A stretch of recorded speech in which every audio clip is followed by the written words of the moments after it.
And we are live. Oh my god, we're back. Yay. And We made it past 2021. well, first of all, let me say, this is Anime America Podcast Live 2021. We're in the middle of February. Is it the 13th, I guess? I don't know. It's Valentine's Day over here. In Australia. Oh. Technically it's on Sunday, so we're the day before right now. Because we usually go on Sunday, but today we're on Saturday, and then next week we'll be on Friday, right? I guess we're gonna be on Fridays. Well, that's just it. Like, out of the blue, my family's all like, hey, we're gonna have a family trip. And I'm like, cool, have fun. Oh, aren't you guys coming with us? And I'm like, hold up, what? So Brendan really wanted to go, so I think this weekend either I could do it by phone or we'll just have to reschedule afterwards because my family wanted to have like a nice little get together this weekend. Oh, and yeah. No one told me. Have you ever seen Mr. Robot, Robin? I remember hearing about it. I think Brendan watched a little bit of it. It was the actor was in the. He was also Freddie Mercury in the Bohemian Rhapsody movie. Yeah. Malik. Yeah. Is it Sammy Malik? Something like that. Yeah. I'm gonna call you Miss Robin Robot. Because beep. The thing about Mr. Robot is, if you ever watch it, their shot composition is very like artistic, and they have people like way in the corner in the bottom of the screen, and that's you right now. You're like, yeah, you're like way, you like peeking your head above the bottom. Do the whole podcast that way. Yeah, Mr. Robot is famous for that. Show off all my plushies back there. There you go. See? Look at all my merch back there. And my Animal Crossing portraits. Yay. No. I usually don't say anything, but today I felt like, Robin, you're way in the bottom corner of the screen. What are you doing? Because my camera is like, can I lower it a little bit? That's better. Yay! Now, for some reason, like my camera like tilted up. Then I remembered when I was installing my new tablet, I had to plug it into the graphics card, and I detached my camera by accident because the camera cable for this webcam is very short. Mikey, you want to play some Mario later on? My friend Mikey's watching. So today's episode, we're going to talk about the Anime America Anime Awards. Oh, I didn't know that happened. Yep, I released the best and worst anime of 2020, and I'm going to describe each of the anime that I selected for each category and ask Brad if he would ever watch it. And for any fans in the comments that have any questions about the Anime Awards, because there were a few that were like, well, why didn't this win? Why didn't that win? If you have any of those questions, I'll be happy to answer them. So are you ready, Brad? Sure. I was trying to adjust. I feel like my lighting is like very dramatic. I was trying to adjust it. You look like you're at some sort of neon club. Yeah. There we go. It's not so. I could go like that. That's like too much. You're saturated. Yeah, maybe. That's what I got for Christmas, Brad. My friend Adam gave me a lighting that has like multiple colors on them. Oh, you mean yes? Like yeah, I have one too. Do I have it plugged in? Yes, I have it plugged in. Can you see the difference? Yeah, I got 3 colors. The what is it, like indoor? What do you call it? Indoor, outdoor, and then a mixture of both. So what do you have? You have RGB, like red, green, and blue? Yeah. I got, yeah. See if I can. But if there's red, green, blue, yellow, purple, aquamarine. I like the red or yellow for the lighting that you have right now. Yeah, see, that gives you more color in your skin. Go with why. Yeah, that one, I think. That's why I like going with the yellow light, because if I use white, it makes me look paler than I am. Yes. Yes. I am pale. I tell everyone, like, my ancestry comes from 4 countries that never tan well, and that's Ireland, Scotland, England, and Sweden. We don't tan well at all. We just burn. We burn. It's just red. Just red. There we go. I'm going to change my white balance a little bit. You know, wouldn't that be great if we had a real life white balance, but like it's for white privilege balance? What? You need to balance. You need a white balance today, bro. Wow. You're not white privilege balance. No one will get that. Wow. Only if you're like... Yeah, no one here is going to get that. You have to white balance your camera. Because, like, for example, you know, this isn't white balanced correctly. So I've got all these lights on with different colors. And, you know, that's not correct either. So I try to white balance it so I can get an accurate representation of what I look like in these lights. Which I still feel pale. All right. Anyway, I'm going to stop talking about stupid stuff. Jerome's like, you got this. Good vibes. Good vibes. What? I'm stressing it. Well, okay. We've been gone for a while, so my settings are off. You know, I was a little late in setting things up, so I'm like doing colors and stuff and messing things up. Every click of the button, I feel like, oh, I'm making it worse. Yeah. Okay. We can start anytime you want. Here we go. Now it's an infinity, and people can see my apps down there. I got Google Chrome, and I got Adobe Premiere, and Photoshop, and iTunes. So we figured out from last time, you have to do it this way so that you can get the audio from it. Is that why? Yeah. Because if you do it in tabs, we can't hear it. Yeah. Okay. Do we want the audio, or do you just want me to I don't know. I can just tell you best comedy was this. Sure. We definitely need. We're gonna turn this into an audio podcast, so we got to make sure that you say whatever it is. So yeah. Can we do both? Can we watch it and you say it? Yeah, sure. Yeah, I skipped over the fan favorites and the judges' favorites, so just so we can keep this podcast to a minimum, because there are a few categories. So this is Anime America's Best of 2020. Yes. Not to be confused with Crunchyroll's. Crunchyroll's is having theirs pretty soon, and it's interesting to hear the feedback, because a lot of the shows that they nominated for the best of each category were shows that they produced. So, I have to hold on. You see this?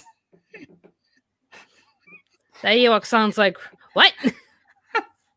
Do you remember we did a podcast? Okay, John Randolph put, for those on the audio podcast, he put in on YouTube. He said that Ewok sounds like Robin. And I find that very funny, because way back in the day when Robin and I were first experimenting with podcasts, one of the podcasts we did was You Play. It was a video game podcast. Oh my God. You were on that, right? I was, yeah. You Play. Because we liked X Play, but it's You Play. I don't know. Anyways, we wanted an anime podcast and a video game podcast. The anime podcast was Anime America. The video game one was Uplay. Yes.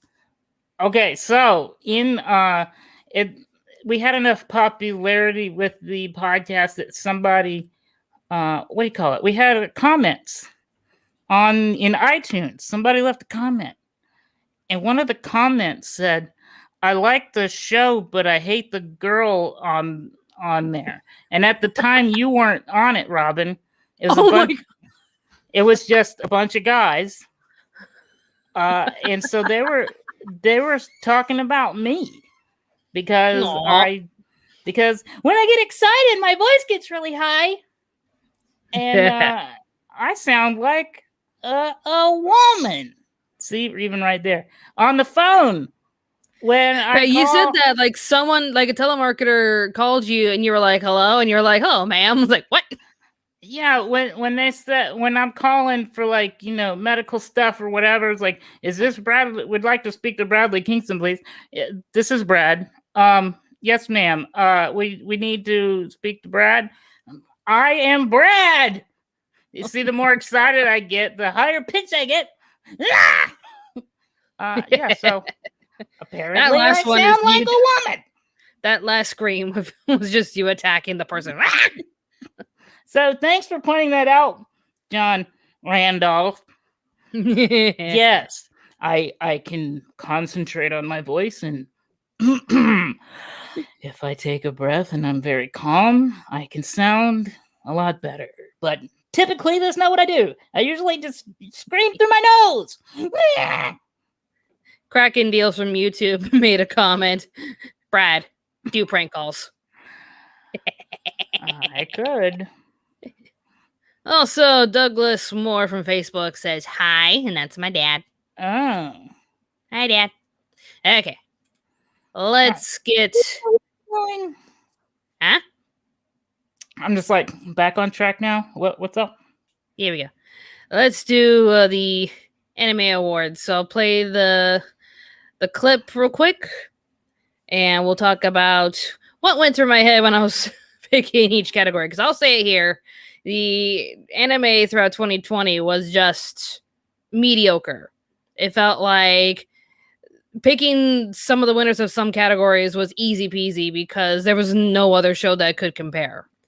And not to mention, there were a lot of fantasy titles that they lacked in creativity. And I'm like, why is the year of anime just covered in fantasy titles? Nothing but fantasy titles. And I would look at some, I had to get rid of a few categories because there was just nothing to fit that category. They were either really bad, and I didn't want to reward bad anime because they were the only ones to fit the category, or they just didn't have any that year. And it's like, okay,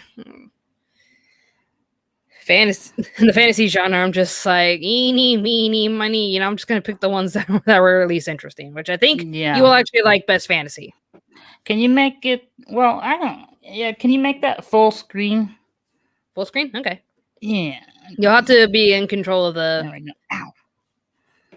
You have to be in control of the camera work thing, because once it's full screen... I don't have a dual screen, because my setup here is very small. Oh. Okay. Here we go. Here's what I picked for Best Fantasy. The audio you'll be hearing is from the actual video itself. Right. The audio podcast people. This is Best Comedy we're looking at. 2020. You already know my answer. I didn't know your answer. What is it? Because of the drama. Interspecies reviewers that surrounded it. Oh. We added to the comedy because that made me laugh, but it's genuinely a good comedy. We have 3 or more different characters are approaching the same brothel, and their individual reactions are priceless. I had a good time watching it, and I recommend on a good laugh and if you're old enough to watch it. Okay. Okay, Interspecies. I think we talked about it before. It's just it's about a bunch of guys. Boobies! Classic Brad. Classic Brad. Interspecies reviewers is about, they are all in a fantasy setting going on adventures, but they ask the age-old question. In a world of humans, elves, fairies, just a bunch of species interacting in this grand old world, what would it be like to sleep with them? And they come up with these creative ideas of like, what would happen if they went to a fairy brothel? What if they went to a like a cowgirl brothel, a catgirl brothel, all of these different brothels with different themes, and they just explore the idea and But come they're up with some pretty. bipedal. They're bipedal. They're not animals. They're bipedal, yeah. So like the catgirls are humanoids with catgirl ears. Oh, okay. They actually addressed that topic in the manga where it was called Animal Road, and every person in that lane had a bit of like animal DNA within them. And the further you went down the lane, the closer you were to like full on animals. Once they got to that point, they were like, nope, and they turned around. I'm like, yes, my boys, you did not go that route. They're like, what if we get to 100%? Then it's just cows and sheep in this field. They're like, nah, bye. Yeah. Nah, nope, bye. Okay, that explains it. Because before, I thought animals and creatures and, octopi. I mean, there is one. She's like a mermaid, but she's like Ursula. She's Ursula's like daughter or something. Okay. Okay, best comedy interspecies reviewers, which I still haven't seen. Would you want to see it? Yes, but I think I'd have to you'd have to let me watch on one of your accounts because it's not like on Hulu or anything. Give it time. Right Stuff Anime should be distributing it soon because I think Funimation gave it up because there was too much backlash. There were so many people that are like, you can't do this if you're a distribution company and you're holding the product against the crowd. You're only promoting piracy because if we want something and you're keeping it from us, then we're going to turn to other venues. I think like if you want to use a VPN and just say you're in Australia, to which you can use the code Anime America to get a nice discount off of. I'm serious. I got NordVPN. Yeah, they actually sponsored this video. Oh, not the live thing we're doing now, but this the best and worst anime of 2020. Yes. Okay, so you do worst last, or do you do best and worst like of comedy? I go through each category first, and then at the very end, I do best and worst. Okay. So maybe we'll skip over the runner-ups just to make this a bit faster for you. Sure. Like if you want to know the other honorable mentions, by all means.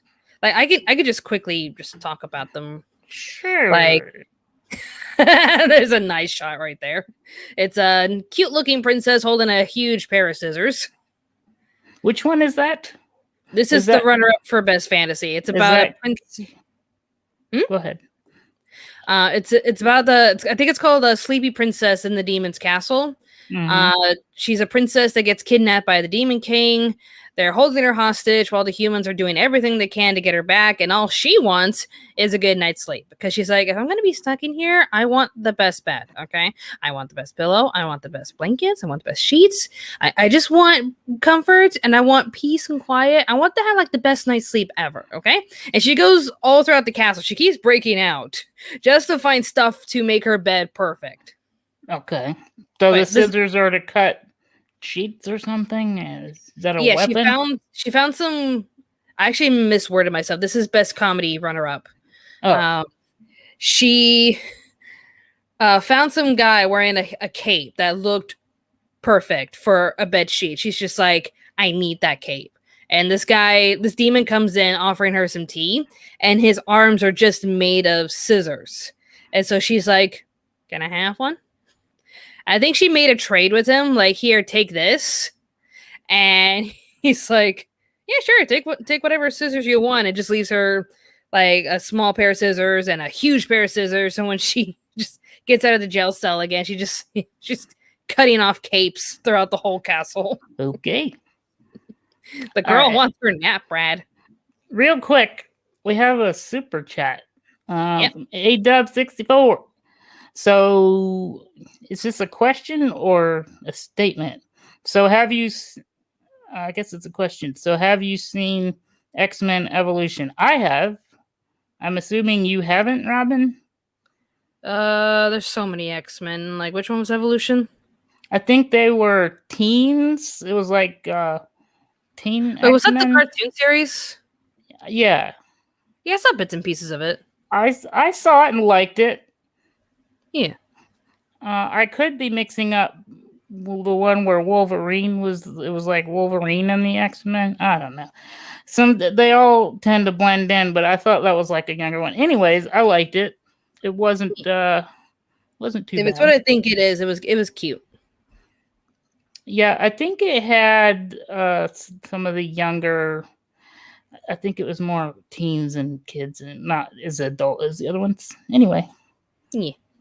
Best fantasy. I'm gonna play the beginning clip of it, just so you'll know my pain, Brad. Your pain. I used a video clip from Peanut Butter Gamer to describe what it was like to watch every single fantasy anime of 2020. Ugh.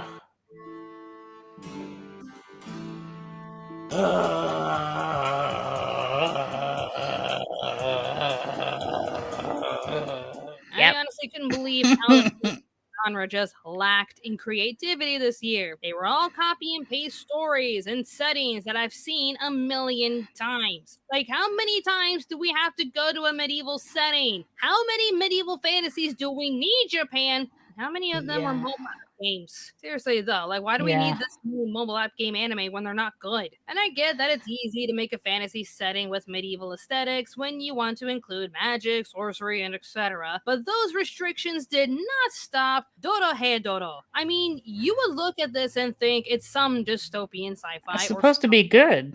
Grungy this fantasy. Is great. There's a man with a lizard for a head looking for a sorcerer who can turn him back to normal while wondering who's the hidden person inside of his mouth, and I read that correctly. The creativity levels in this show are endless, and they only add to the wonder of this show. Best fantasy by far for this year. No other show could top it. Like, I had like 2 people in the live chat saying this is Diesel Punk, and I'm like, I'm not going to create a different category for Diesel Punk, because this was the only Diesel Punk anime that year. What is Diesel Punk? Is that like steampunk but with diesel? Pretty much, and with, I guess so.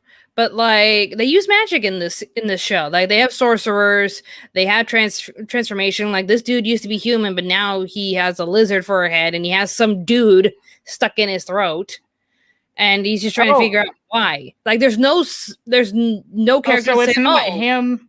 It's not his head stuck in a lizard. It's someone. He puts people in his mouth, and the people just look at this guy, and the guy will say something, and the guy will just like the lizard guy will like take the person out and be like, okay, what did he tell you? Okay. Yeah. Somebody in chat saying it's like steampunk but darker and has more of a grunge. It's very grungy, and there is like a bit of gore in there. Like, it can be pretty gross. Yeah. But like, especially what happened to the one girl where he put her in his mouth, and this other sorcerer was trying to rescue her, and the results was just, oh, sweetie. Oh, you poor thing. Yeah. But no, it's fantasy because, like, they use magic, they summon up doors and transmutate people through magic. Like, it's, and they're like, oh, it doesn't belong in that category. And it's like, well, tough.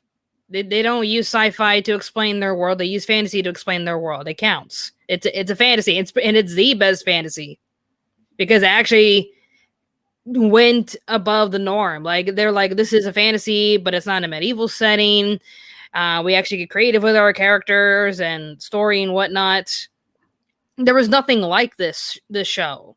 There were so many medieval fantasies, and even the runner-up is a medieval. Actually, I don't think it is.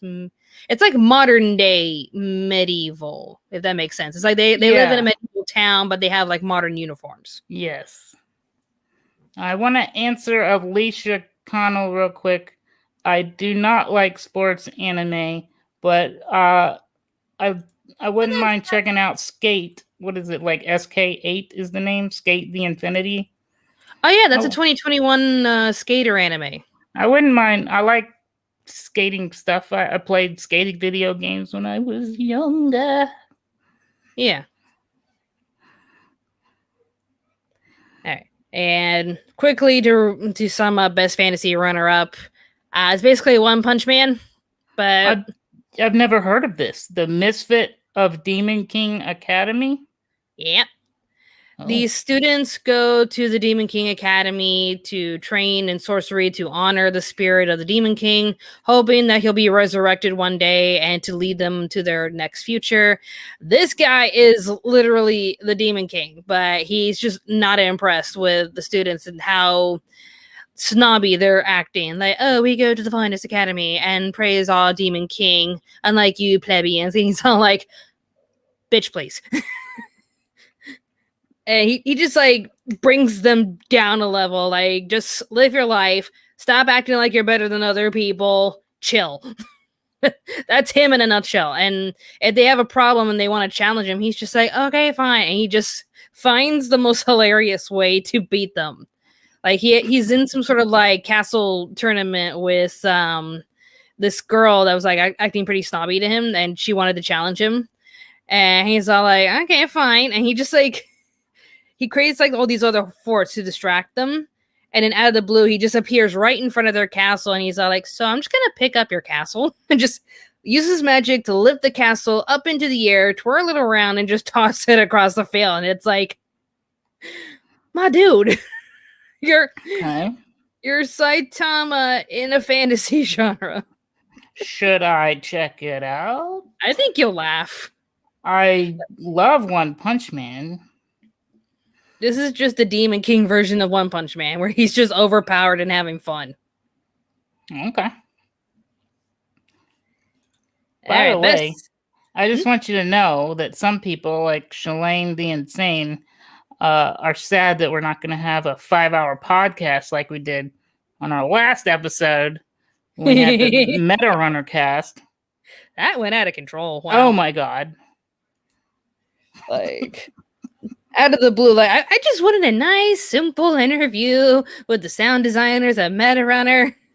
And then Brendan wanted to chime in, and it's like, okay, cool. And the next thing I know, it's like, okay, well, I will invite the actors, but they're probably busy. And then they all show up, and it's like, oh, hi. Yeah, Patrick Amica says, we all know the best anime of 2020 was Meta Runner. It was. Damn straight. And I actually talk about Meta Runner in this video for like, as like an add-in. I didn't award it anything because I felt like I couldn't because of my biasm. And I say that in the video, like, look, I'm just here to highlight it. It is a damn good sequel. We upped the ante with the animation and story. And I just wanted to mention it here. And I think one person was like, oh, what a shameless plug-in. It's like, and I usually don't talk about shows that are made outside of Japan, but a lot of people wanted me to talk about the anime that was made in China. And I'm like, okay, so I can talk about Australian anime, right? I would say so. Exactly. I want to say real quick that I think we should, like, towards the end of the show, before we end the show, I want to run through several people in chat answered the question that I put in the title, where I said, what anime would an Ewok watch? And I just noticed a lot of people are actually answering the question. So I'll put some of those up later. All right, best sci-fi. There really weren't any like significantly sci-fi shows. So I went to Twitter and I was like, does this show count as a sci-fi? And they're like, but it's based in a fantasy setting. And I'm like, she's in a video game. She puts on a helmet and she goes into a video game and she treats it like it's a video game. So it's a medieval game, but it's still her in a video game. Yeah, that's the interesting conundrum.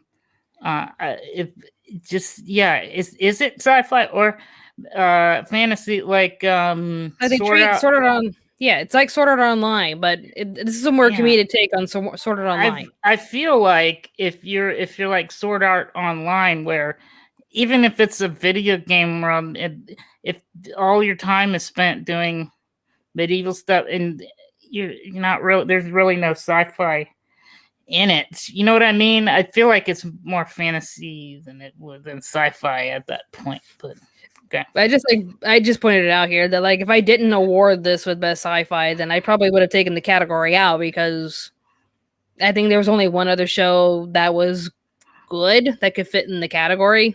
Mm-hmm. And I was just like, bottom line, like it's a cute show that needs to get awarded with something. And I feel more comfortable putting it in best sci-fi because the main gimmick is she makes a video game character and she just keeps boosting the defense. She doesn't add anything else. She's just like defense, defense, defense. Yeah. There it is. Best sci-fi. Technically counts as a sci-fi. I don't even know if I'd even have this category, or even if I would give this show any kind of award. Ball footy, it counts. Ball footy. Going into a virtual reality game and creating a character with maxed out defense, making her practically indestructible. I know it's in a fantasy setting, but it's treated mostly as a game. And I honestly only had one other show to give best sci-fi to, so it's gonna have to count. Compared to Dora Hey Doro and the Misfit of Demon King Academy, Ball footy is just cute. That's it. It's funny and it's delightful to watch, but I just found myself enjoying the other titles compared to this. Maple is cute. The idea is funny, and it's a nice show that's fun to watch. I'm giving it best sci-fi because the year was just overwhelmed with fantasy titles, with 2 of them being a bit better than this in my opinion, but it's still deserving of some praise. And again, in a video game, leveling up her character. It counts. Case closed. So there's so much fantasy that, and there wasn't enough good sci-fi that you had to. Like I said, like sense.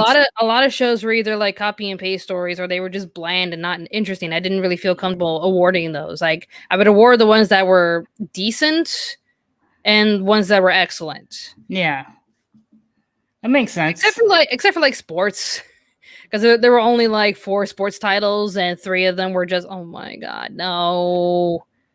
And I almost cut it, but then I looked at one of the 4, and I was like. You're the best one. You're the best one. But yeah, like the main story of Ball footy is she creates a video game character and she doesn't want to get hurt because the technology in the game is so great you can actually feel the pain. Oh. And she's just like, nah, I want to increase my defense. defense. And she's just like, defense this sucker. So she goes into the woods, the animals try to beat her up and they keep hitting her so many times that it actually hurts them. So all she has to do is just sit there and watch the animals die, and like she just keeps leveling up. Okay, I get it. Like, I think a lot of games have like a thorns aspect where it hurts them to hit you. So I guess that's what it is. Pretty much, yeah. As for best runner-up, I'm just going to stop at where the title is. Yeah, there we go. Akudama Drive. It's basically sci-fi Suicide Squad. That sounds cool. There's a system that pretty much follows you for the rest of your life, giving anyone who scans you, information about who you are, where you come from, if you have any criminal records. The ones that have the highest amount of crime, like the highest amount of criminal records to their name, are called they're called Akudamas. Okay, and they're like the ones with like the highest bounty on their heads. There was one that was supposed to be sent for execution until these Akudamas were sent over to rescue him. And once they did, a random person shows up and he's like, "Okay, now that I've summoned you all here." So it's basically taking the worst criminals in this whole town, teaming them up into this gigantic sci-fi Suicide Squad. Okay. Yeah, it looks sci-fi from the picture there. Yep. Pretty. Before we do the next thing, we got another super chat. Thank you, John Ward. Thank you, John. Yes. Also, I want to thank the other super chat, Tim Whitfield.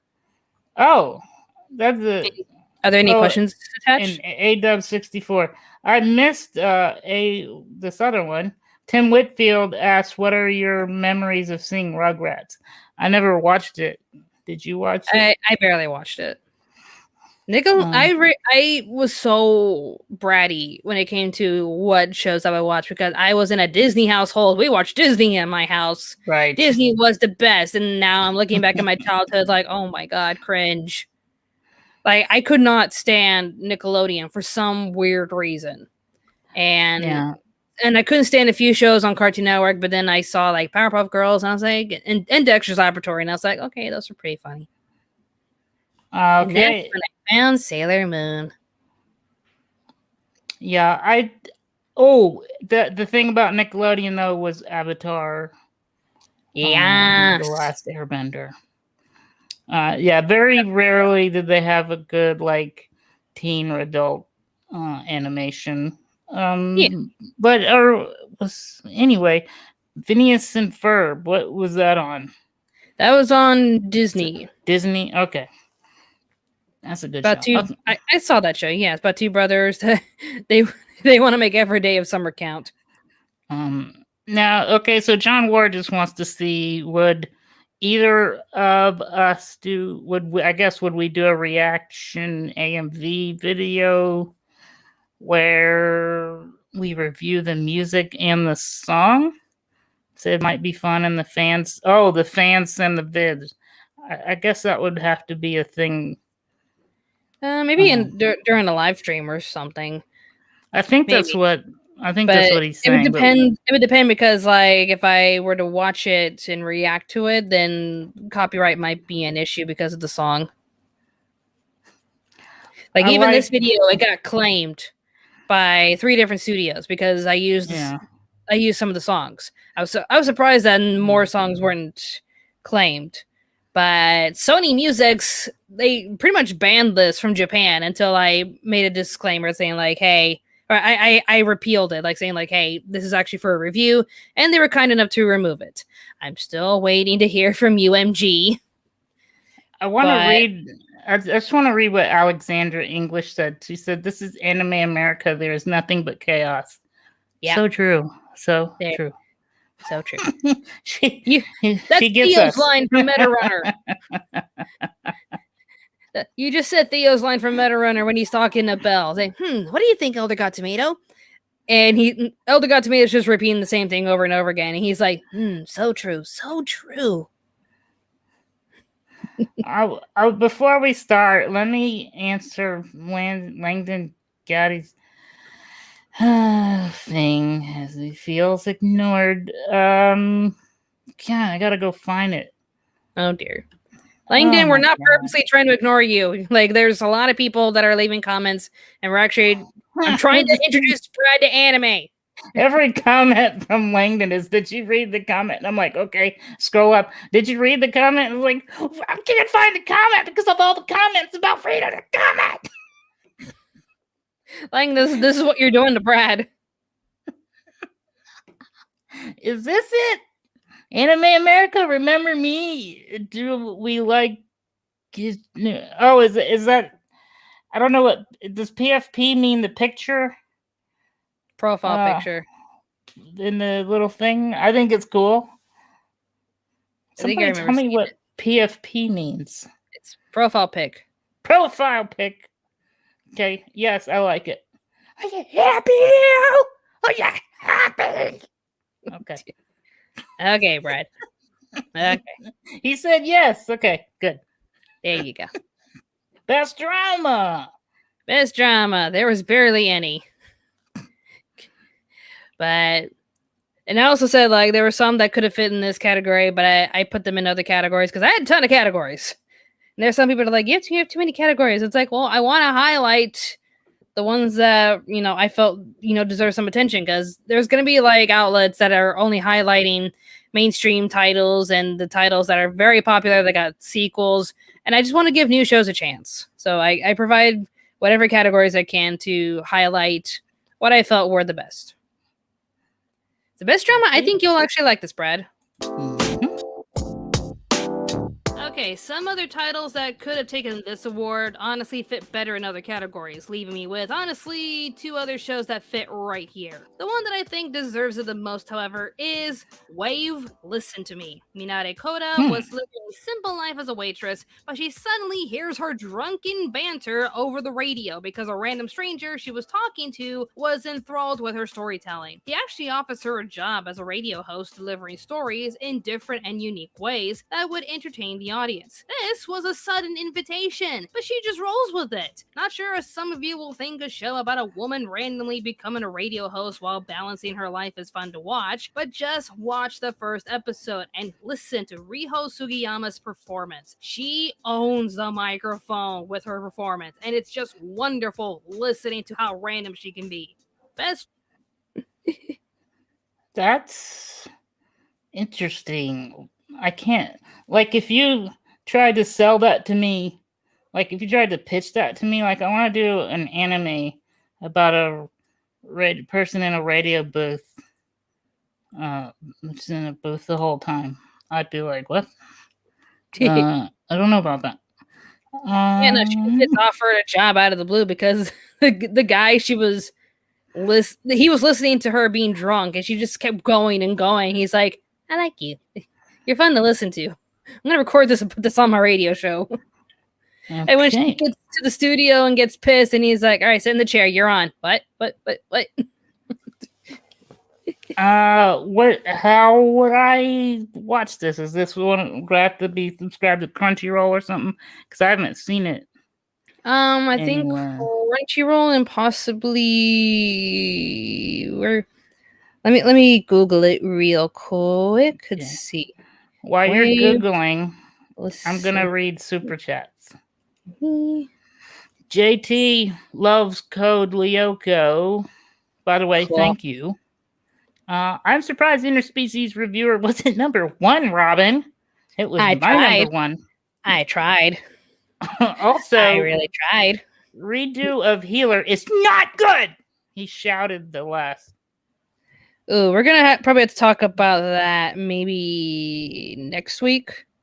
Okay. Just analyzing the outrage that certain shows got in the past compared to the outrage that this show kind of isn't getting compared to the outrage that happened in the past. And we'll go over that later on.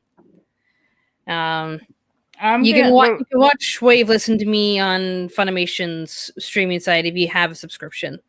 Yeah, I want to get to Lorenzo's after, because Lorenzo's question is going to take some time. Okay. So what, you got the runner-up to... Best Drama. Best Drama. Yep, runner-up Best Drama was Sing Yesterday for me. It centers around a guy just trying to figure out his life after college. Every one of his friends just found their place in life, and they're living their best days, and he's just not... He just couldn't really prepare himself to face reality just yet, so he's just stuck in this mundane life working at a convenience store, and then just heads home and just does whatever. It's not as glamorous as like his friends are, so he worries about how people see him. And some people thought this was a bit whiny, but to some, it actually does affect them. Like, you leave college and then you're just like, okay, now what? I'm gonna have to. I gotta check these out now.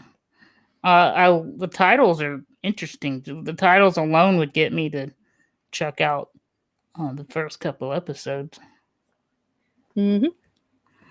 Should we move on to the next category, or did you want to answer that question? I should, because we got 2, so let's go for 1. Thank you, Lorenzo Teague. Speaking of sci-fi, what would be a past sci-fi anime that deserves a modern reboot? My pick is Robotech. Maybe some of the classic Gundam games. Maybe some of the classic Gundam series could use a nice little polish. Also, there's... Trying to remember.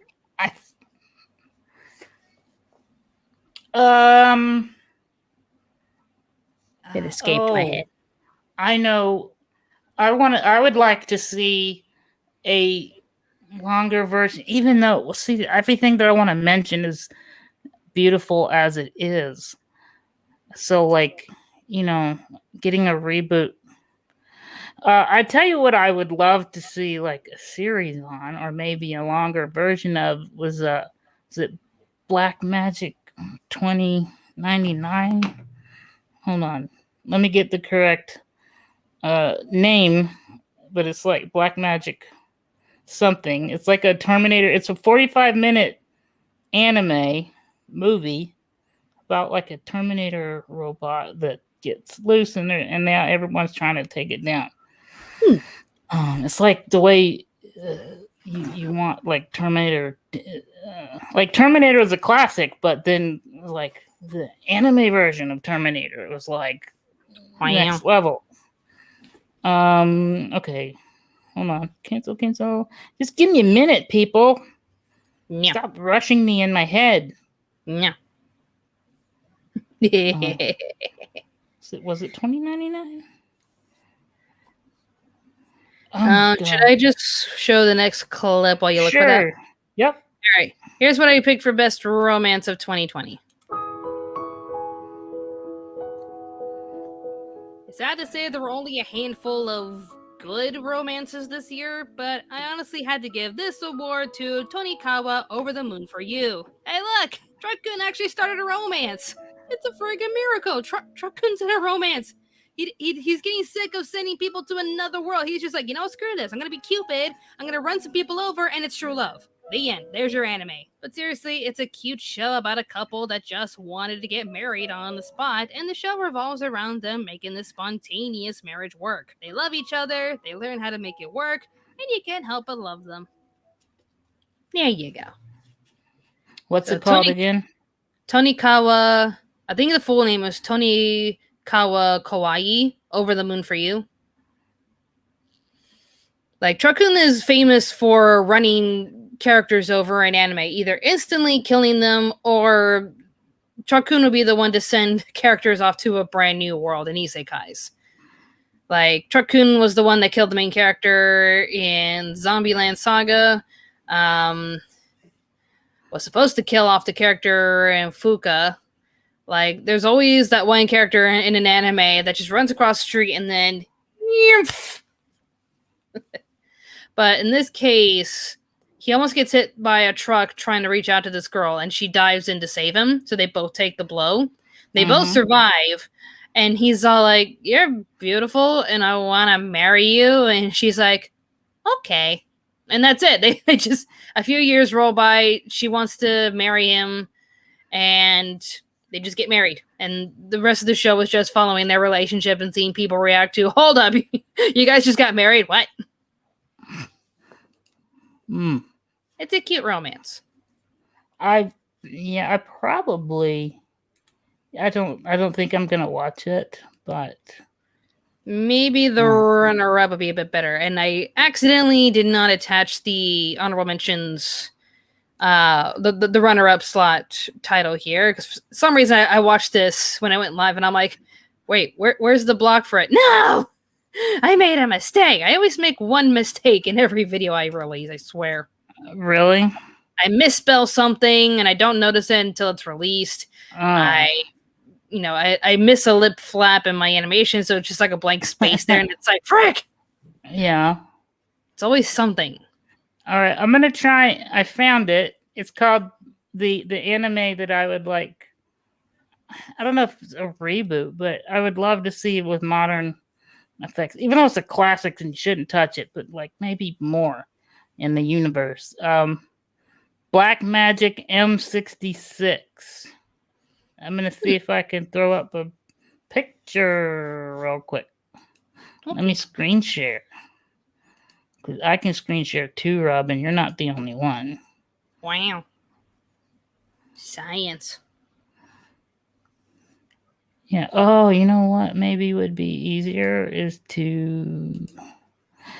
Oh, I'm just gonna do it. Just do it, Brad.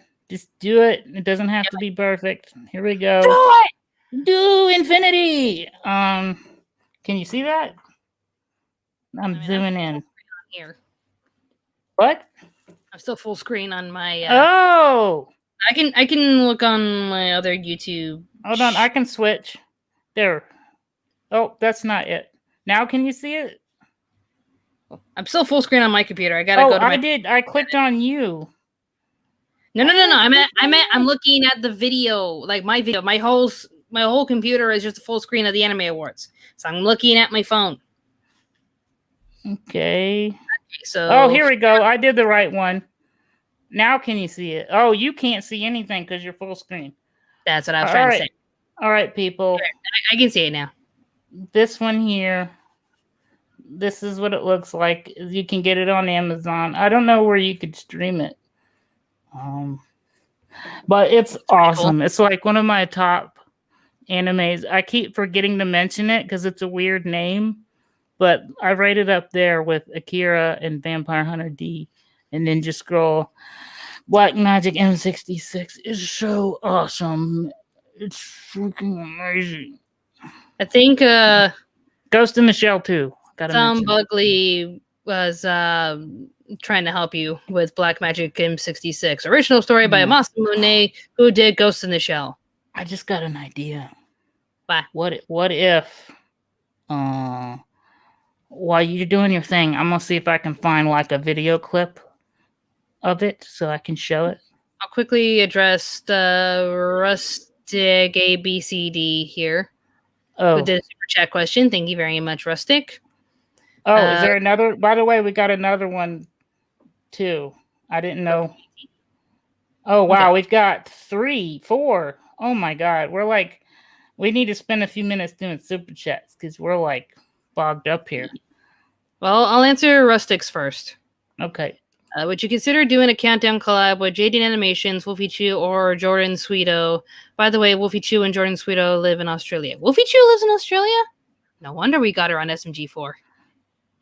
For those of you who don't know and you watch SMG4, Wolfie Chu is the voice of Melanie.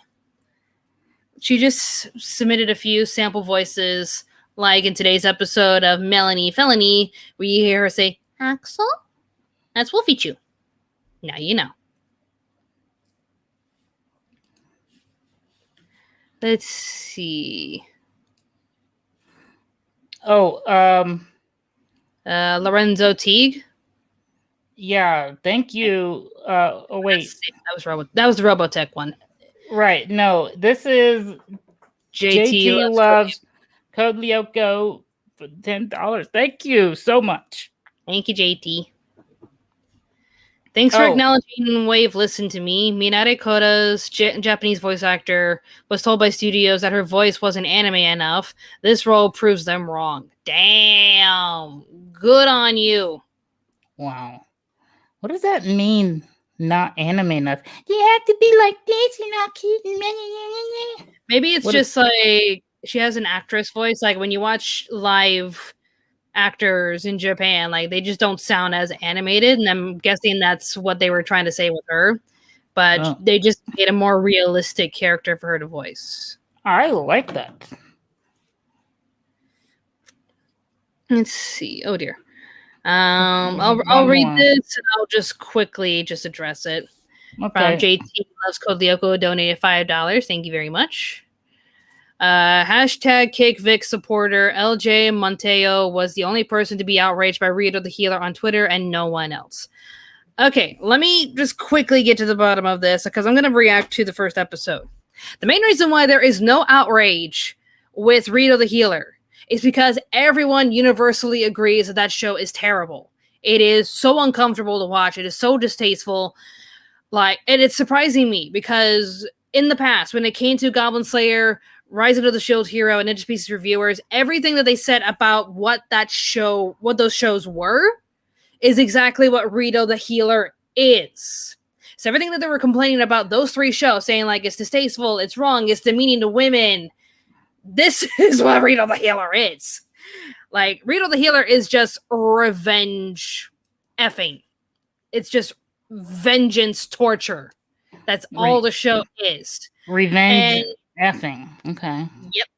And when people pointed it out, it's like, oh, look at this anime. It's so bad. The rest of us are like, yep. And we moved on. The main reason why there wasn't any drama or outrage on it is because I think the people that get attention from complaining about those shows and love going into Twitter fights over the stuff that you like and want you to feel bad for liking it, they have no ammunition with Rita the Healer because nobody likes it. So they can't really get any attention, start any Twitter fights, and make anime fans cry for some reason. Like, they like doing that for some reason. They like triggering the anime fans saying, well, your anime is distasteful for these reasons. And then we fight back saying, did you even watch the show? And we go into so many arguments. They tried with this one. They're like, oh, this show is just so bad and it's just so wrong and distasteful. And our reaction is, yeah, it is. And they just reply with, oh, huh. And it just stops from there. We're not going to talk about Rita the Healer. And yeah, I'll say this. It's not X arms. X. Okay, I don't know what that is. So. Oh, we're going to talk about X arms later. My question would be, why arms? Why not legs? Get it? I made 2 jokes because X and Y, but then legs too. I'm so funny. Hashtag where the legs. Especially when I explain why I'm funny, it makes me even funnier, I think. Wow. And everyone agrees. Everyone tells me that I'm the funniest. Yep. Make anime great again. The runner-up for Best Romance of 2020 that I chose was... Yes, we're moving on from this. Let me pull it up. What happens if I do that? Oh, look, Robin. Your head's bigger than the video. Never mind. You don't have to see it. Wow. All right, there we go. Oh, wait, that's the wrong one. This one is the one we want. All right, so we are doing what? This is best romance runner-up. Okay. I chose Science Fell in Love. The female scientist figures out that she's in love with the male scientist, but she can't really explain why. She just has these feelings for him. And so they try to explain it scientifically. Like, they just run all these unnecessary tests and collect all this data. And then there's a third scientist in the room who's just like, oh my God, you two are embarrassing. Just stop. Stop. Just a crush. Shut up, you two. Like, look, they got data. They got data on this, Brad. Look at the science. They got data over why she wants Senpai to notice her. I might like that. So these are the charts. More charts. See, she's just sitting there like, what are you two even doing? Just stop it. This is a show for what I call docs. There's a doc personality type that they love. They're usually teachers. They love teaching and explaining, but they need their data and their charts, and they get their degrees, and they know that they've read all the books, and they quote and they have here's all the paper. Here's the proof of why I'm so, I know what I'm talking about. Yeah. Mm-hmm. Very analytical and logical. I call those docs, and so that seems like an anime for docs. Here's the proof and the logic behind why you should love me. It's only logical that we are together. See this data? It means I love you. Right. To not love me would be illogical. So. Wow. All right. It seems like it's probably like Vulcan mating rituals would be like PowerPoint presentations. Oh, I'm so. This is Spock's I'm so hot for you now. That slide with the anime. Okay. Enough. Okay. Best action. I think this is a show you'll like, Brad. Probably. Because Trigger.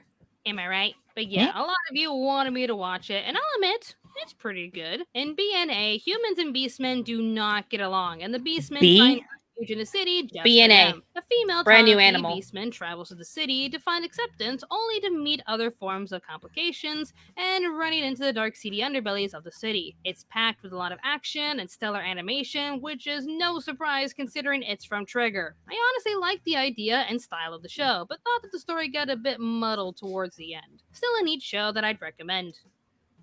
Best. It's like a try to find a good image here. It's racism with action. I have a big list I've been making of animes that I need to watch. I've been watching other people's lists and stuff on YouTube. I mean, I have like 50. This is the first time. How are you introducing me to things that it's good job, Robin. You're doing your job well. Because now I knew about B-Stars, but BNA. Like this is like just like B-Stars was like, you know, a drama addressing, you know, the relationship between carnivores and herbivores. This is just beastmen versus humans. And how a lot of extreme humans just want beastmen to be eradicated. Like they just want a complete genocide. And a lot of these beastmen just want to live in peace in their city, but they also want to do the same to the humans. It's just it's just a war between the two. And this girl, she's a human who transforms into a beastman and just goes to the city just to have like a peaceful place to stay because like there's a lot of people that were attacking her. But she also wants to figure out how the heck did I transform into this? Sounds cool. I'm gonna have to check it out. I know a lot of this stuff isn't like easily available unless you have Crunchyroll or something, so I might have to wait on some of it. Yeah, the whole streaming wars thing is just, oh my god, really? Because there's Crunchyroll, there's Funimation, there's High Dive, Hulu, Netflix, Amazon Prime. Hulu has a lot of the good stuff. Netflix like to concentrate on their original products like Dorohei Doro and Tokyo Falling. Tokyo Falling, like it could have been up for best drama, but it just got so needlessly over the top dramatic and nonsensical. Like it just showed like humans being at their worst. And you know you made a bad show if you thought an image of a huge rock landing, like just crushing this kid's head, if you thought that was funny. Okay, so after we do this next one, we have some more super chats. Okay. So this is a runner-up for best action. It was called Darwin's Game. It's basically an extreme game of tag, where you see this like this ad on your phone. It's like, hey, you want to download this game? It's free, and the kids are like, yeah, sure. Click on it, and now they're in a deadly game of tag. If you're facing up against another player, you literally have to meet up with that player and fight them to the death. Or what? Or your points go down, and when your points reach 0, you just get deleted. Does somebody shoot you, or the game has some sort of structure where, like, if they know you lost the fight, or if you just refuse to do your job, your body just becomes digital cubes, and you just get deleted from reality. Okay. Assuming at some point they explain if it's aliens or if they're all in a computer simulation or what. Like this kid just keeps fighting one fight after another just to try to figure out how the heck is this even possible. Right. Because it's not technically possible. It looks like it's cool though. I also added shots here from a show that Crunchyroll made from Webtoons called God of High School. Because everyone's like choosing that for best action just for the fight scenes alone. Because there weren't really that many good action shows. It was just I want to see that. The God of High School, BNA, Darwin's Game. Everything else was just mediocre. But the God of High School was okay for its action scenes. story-wise, it was just not that good. It's just, let's meet all of these different characters. Now fight. Yeah, that's sort of why I hadn't jumped into it yet. But I've seen, like, there's a fight scene from God of High School that was in somebody's top 10 list of best action moments or whatever. Yeah. So now I have to check it out. Anything from, like, it's universally known, like, when it comes to anime fans reacting to webtoons anime that's made by Crunchyroll, they rush the stories. Like, they did such a terrible job adapting these stories because they just felt so rushed, and you're getting annoyed watching it. It's like, these are good ideas and they worked well for the comics, but when you try to compress it all, it's not that good. Like, you're removing a lot of what made the show special. Yeah. If you hear someone in the background, that's my husband. He just passed out on the couch. Oh, okay. Hopefully he won't pick that up, but like, he's, for some reason, his snoring's pretty loud. Anyways, what were you going to show us, Brad? Super chat.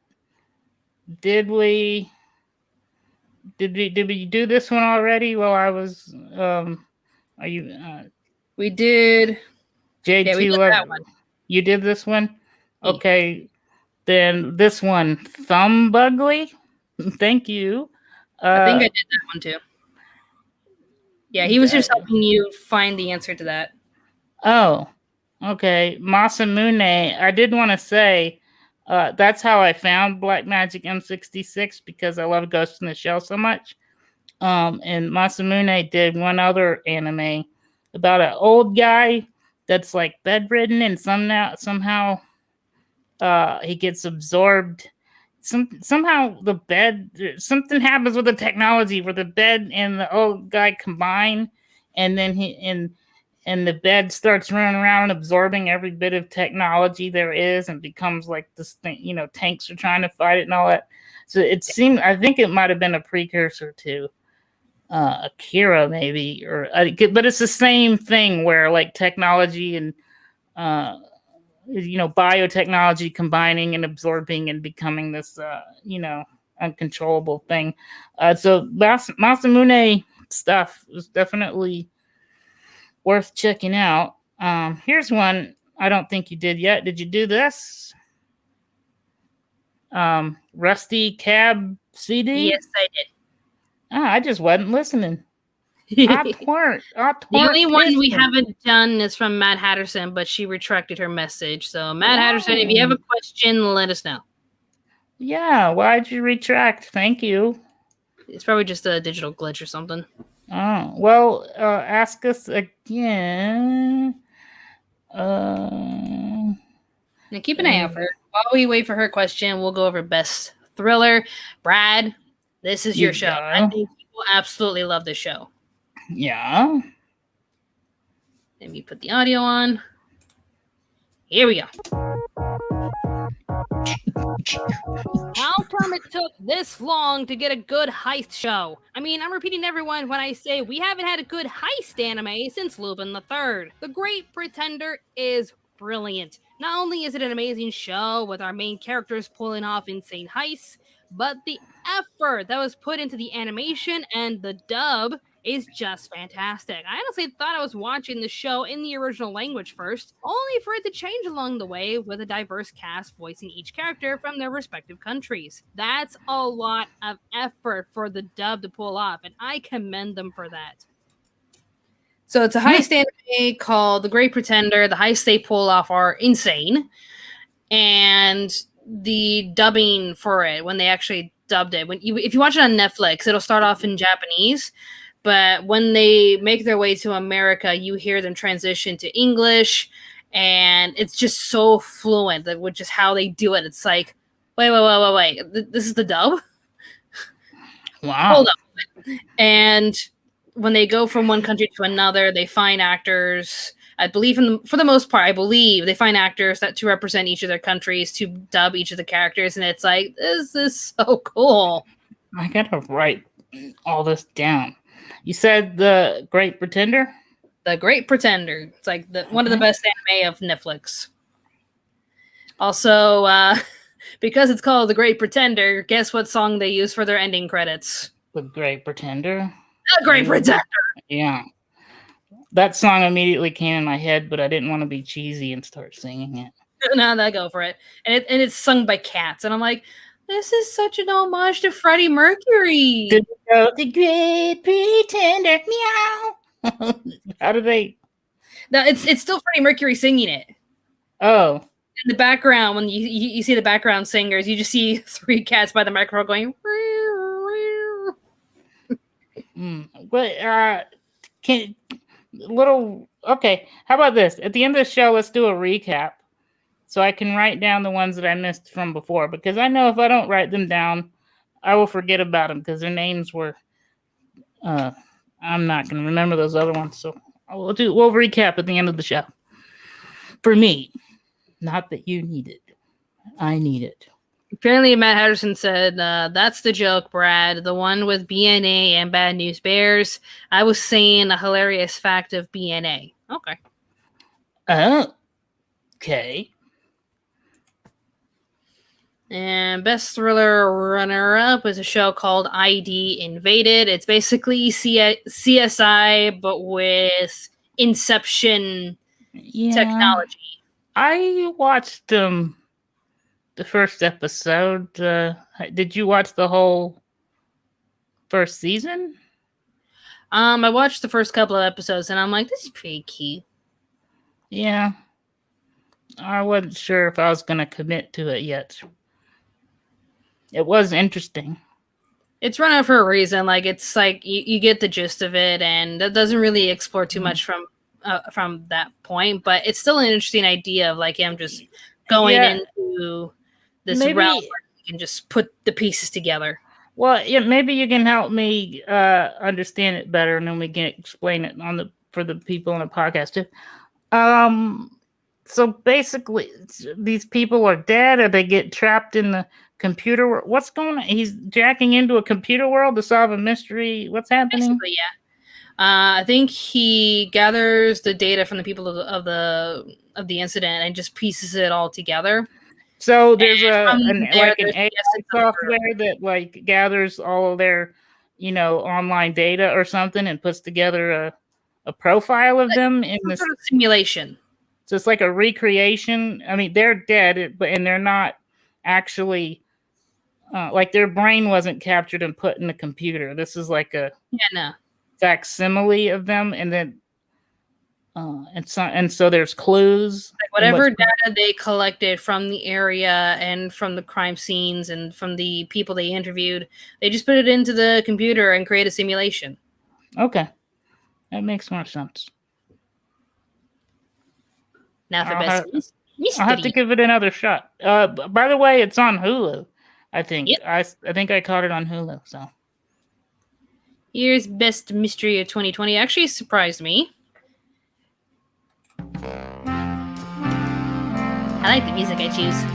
It was honestly a tie between these two, but I decided to go with The Case Files of Jeweler Richard. I mean, I didn't really expect to find a mystery show revolving around 2 men studying the history behind the jewels they find while attempting to return them to their respective owners. It kind of reminds me of those videos or TV specials featuring someone finding a priceless artifact and doing their research about who owned it and such. If you're into that kind of stuff, then you should definitely check this one out. So they find jewels that, if you look into the history of the purchase history, and you like, I think you put into like some sort of like file records or something, this particular rare piece of jewelry and who bought it, they could just go to the area and just, tell the family, hey, we found this artifact that used to belong to your grandma or something. Like the first episode, the guy with the dark hair, he presented a jewel to Richard as like, this belonged to my grandmother. I wanted to see, its value of it. And Richard did his research and he's like, yeah, it's pretty rare. But do you know that it's stolen? Mm-hmm. And the guy with the dark hair, he was wondering how he figured it out, but he also admitted that, like, yeah, my grandmother admitted that she stole this. And honestly, I want to return this to the original owner. Okay. I wanted to throw up real quick that somebody pointed out that the original, The Great Pretenders, and this is what I thought because I didn't even know Fred Mercury did that. But the original Great Pretenders was done by the Platters. Oh, okay. Yeah, I remember the old school version. Okay, so what is Quickly go over best thriller run-up. It's basically, come on, mouse. My mouse is like freaking out. Yeah, stupid mouse piss me. It's basically a prequel to Sherlock Holmes, but focusing on Moriarty and his brothers. So they solve mysteries. I love Moriarty. They solve mysteries around their area, but the resolutions for each of their cases always ends up with, them helping their victims get their vengeance. Which is something I don't think Sherlock would do. Is like, oh, let justice do its thing. And Moriarty's like, nah, bruh. Justice is just going to let them go, so we're just going to get our own justice. Yeah, I like that. I will check this out. It's called Moriarty? Moriarty the Patriot. That sounds like my kind of thing.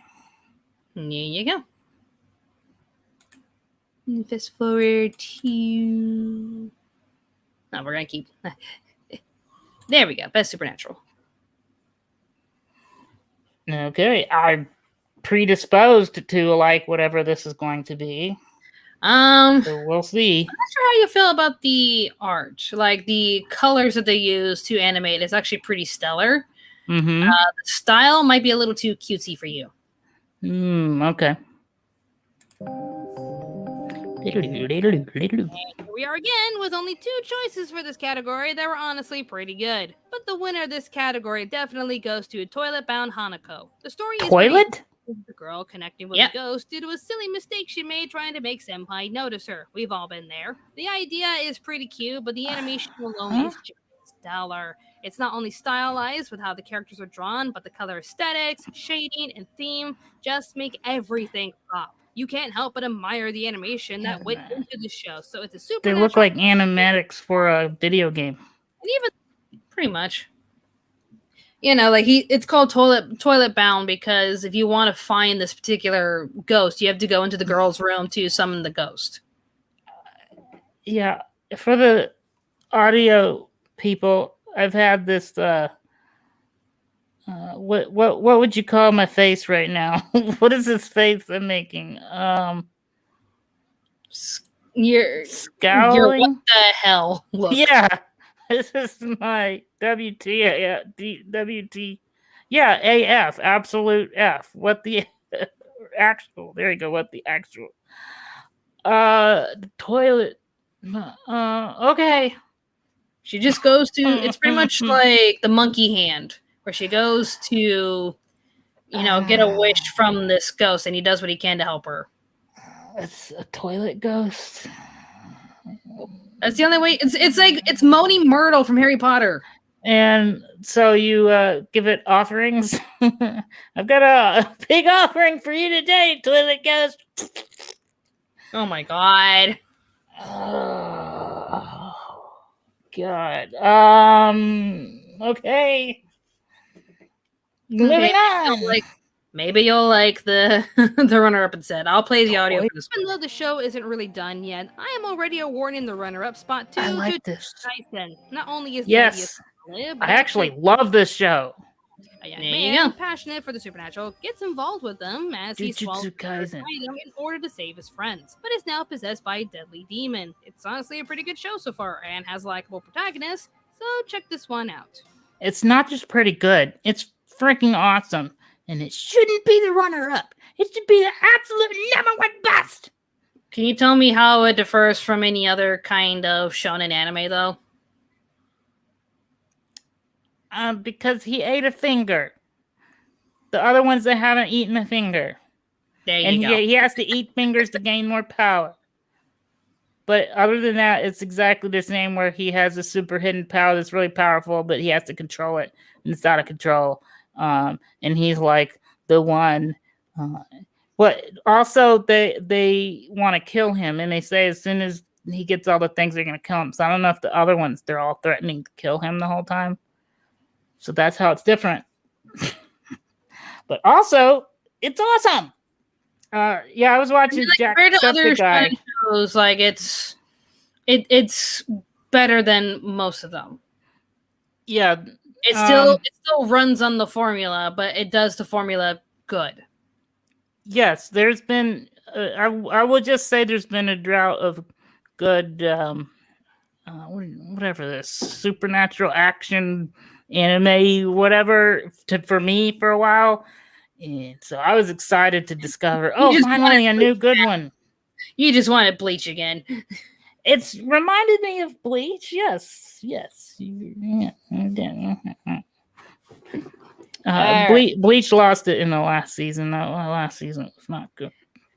Should I just go through all of this and save my choices for worst and best for the very end, or should I just tell you? Well, yeah, let's hurry through this because we're almost at 9:00, and I don't want to be longer than an hour and a half. Okay, we'll go through this and then we'll skip to best and worst. Because some of the other categories, like best songs, best opening, I can't really play those because copyright, because they're going to automatically flag this video and maybe cut the feed off for you guys. We don't want that. I'll just quickly explain those when we get there, and then we'll just cut to the worst ones. Okay. From the very moment I saw the opening to this show, I knew it was going to be amazing. Keep Your Hands Off Eizouken is just an amazing show. A young girl finds a passion for animation and becomes a pretty amazing concept and background artist. With the help of a peppy character designer and a blunt producer in the making, these girls work together to make their own anime. Not only do we see the girls work incredibly well together, but we get to explore their imagination as we see their creations come to life. It's also an amazing touch when you notice the sound effects in some of these scenes are the girls making those sounds with their mouths. That's just cherry on top of this animation sundae. I cannot recommend this enough. Yeah, this is on my list. I think it's on my Hulu list, or is it Netflix? Which do you remember? I think it's Hulu. Okay, this is on my list. I want to watch it. And the runner-up was a cute little show about girls in a fishing club. It's cute. Like the girl to the far right, she was just scared of doing it because fish are icky and gross and they smell funny, but she kind of joined them for one day because she kind of owed the girl with the ponytail a favor, and she just fell in love with fishing a little bit. Like, okay, this is actually pretty cool. It's very relaxing, and you can cook what you catch. It's kind of cool. That show was called Diary of Our Days at the Breakwater, where they just go fishing. Yeah. I don't understand it, but it's just fishing. They're just chilling. It's about characters and personality and all of that. It's not about. You just want the action, Brad. I don't know. I guess I just find it weird. Like it's a cute show. You don't have to watch it. You wouldn't. I'm too American, I guess, because you'd never see a drama about fishing. Well, now there's gonna be one. Yeah, because America rips everyone off. So eventually there'll be a drama about fishing where they just fish all the time. Sure. Best slice of life of 2020. Here's one that could have been a contender for best comedy, but it's just a nice story that I think fits better here. Kakushi Goto is about a manga artist hiding the fact that he is a manga artist from his daughter because he's mostly famous for making, raunchy stories. He didn't want her friends to tease her nor lose her respect, so he does his best to look after his daughter while waiting until she's old enough to learn the truth about him. It's a wholesome show full of hilarious moments, and it was a sweet delight to watch. So, you say it's wholesome, so they don't show what he... Yeah, they don't show what he draws. Okay. It's just like when she was born, some of the nurses reacted strangely when they found out that he was the manga artist who a very, it's not like hentai. It's like just some dude that runs around naked. and that's like his superpower or something. Like he made the most absurd manga ever, and it got him popular. But some of the nurses are just like, you draw that, really? And he got scared, thinking that, like, what if he loses his daughter's respect if she finds out? What if the students at her school tease her because I'm her dad? So he just keeps it a secret. I have. Hold on. I want to know, what did I ruin, Mad Hatterson? It says Brad ruined it.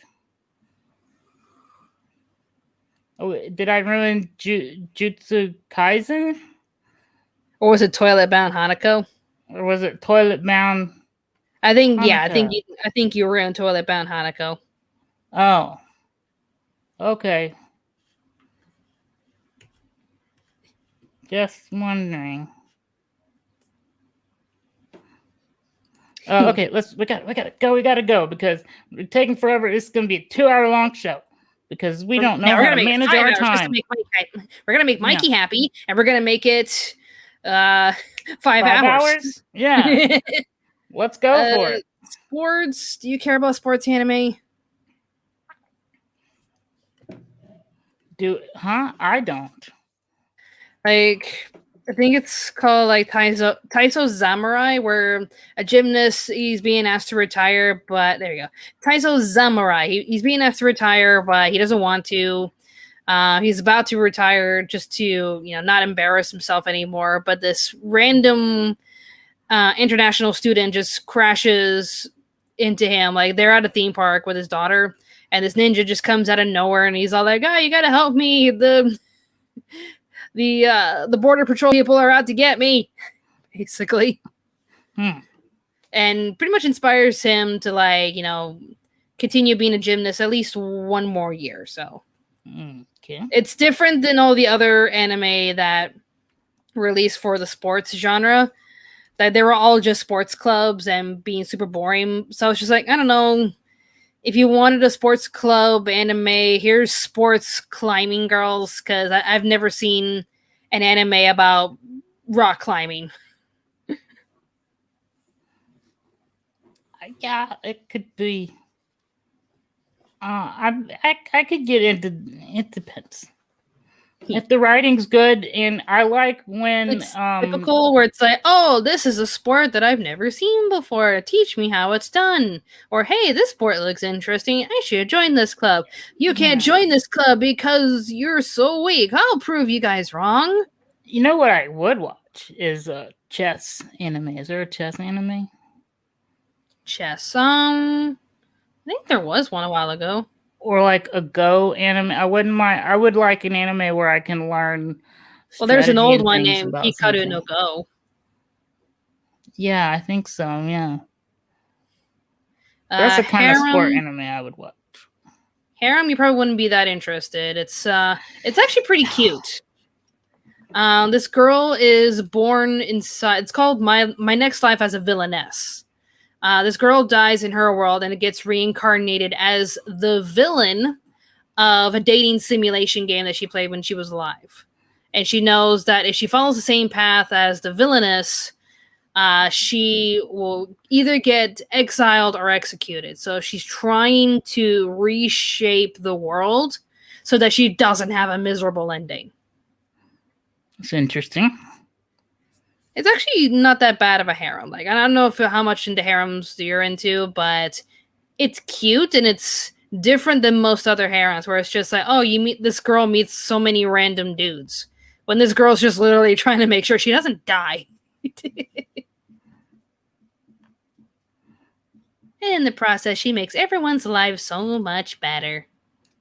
And for our audio podcast audience, if you want to check out My Life as a Villainess, I would recommend it. If you like harems, this is like different than most harems. JK, he was asking about Go as well. Yes, I was talking about both Go and chess. I don't know about chess, but like with Go, I'm like, yeah, I know Hikaru no Go. I want to learn Go, which I think is like sort of advanced chess. But there's a game, I don't know what it's called, but I it was called Pente when I bought it as a kid, where it was like checker, or no, it was like Connect 4 but flat, and you can make it to where it's Connect 5, and then you can block each other, and it's on a flat board as opposed to the drop down game. And I found out there was originally, I think, a Japanese game or something, and I don't know what it was called. But that was one of my favorite games. I would love to do that too. Anyway, I don't know, what am I talking about? It's nothing to do with anime. Shut up, Brad. I want to know Brad's reaction to the runner-up. It's a show called Rent a Girlfriend. This guy had a horrible breakup. Like, the girl just like left him for no reason and instantly got a new boyfriend.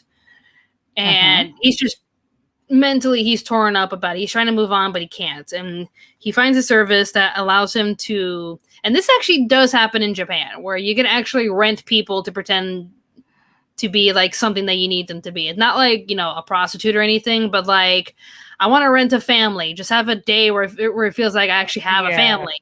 Or that's a thing in Japan. Yeah. Where you just meet them, pay them, and you just have the time of your life having a family. And in this case, it's having a girlfriend. And he pays a girl to just be his girlfriend for a day. And she's like the sweetest person. He just couldn't get over the fact that she's willing to do this just to pretend to be a girlfriend. And he kind of yells at her for it. Like, how could you do this? And, you're being so dishonest, and you're getting paid to do this to men. And she just snaps out of her customer service persona. It's just like, preach, girl. Anyone who's worked in customer service will relate to Chizuru. I think it's in America they call that the girlfriend experience. Rich people rent so they can have, what do you call it? Have all of the advantages of a girlfriend without the requirements, I guess. Yeah. I want to throw this out. Mandragora says, I still can't believe that's not Beware the Villainous. Makes me wonder if Robin reads manhwa. It's not a harem, it's a rescue the heroine from her harem, LOL. Not really. That's Meta Runner. Yeah, I'm just skipping to... Was this your top sci-fi list? No, this was a mention when I was doing best sequels. And I chose Re:Zero Season 2 as the best sequel, followed by Attack on Titan and Fruits Basket. But this was where I did like a little bit of a shout out to Meta Runner. Attack on Titan. Okay, most underrated. I chose Appare Ranman. I didn't have any other category to put this because it was basically historical fiction with a hint of comedy. But it's basically Wacky Races, the anime. Where this kid, he sails from Japan to America accidentally. And while he's there, he finds out there's some sort of Trans-America race going down. And he's like, I'm in. And it's basically just this race around America. And it's really cool to watch. So that if you're interested, Brad, in Wacky Races, the anime, just check out Appare Ranman.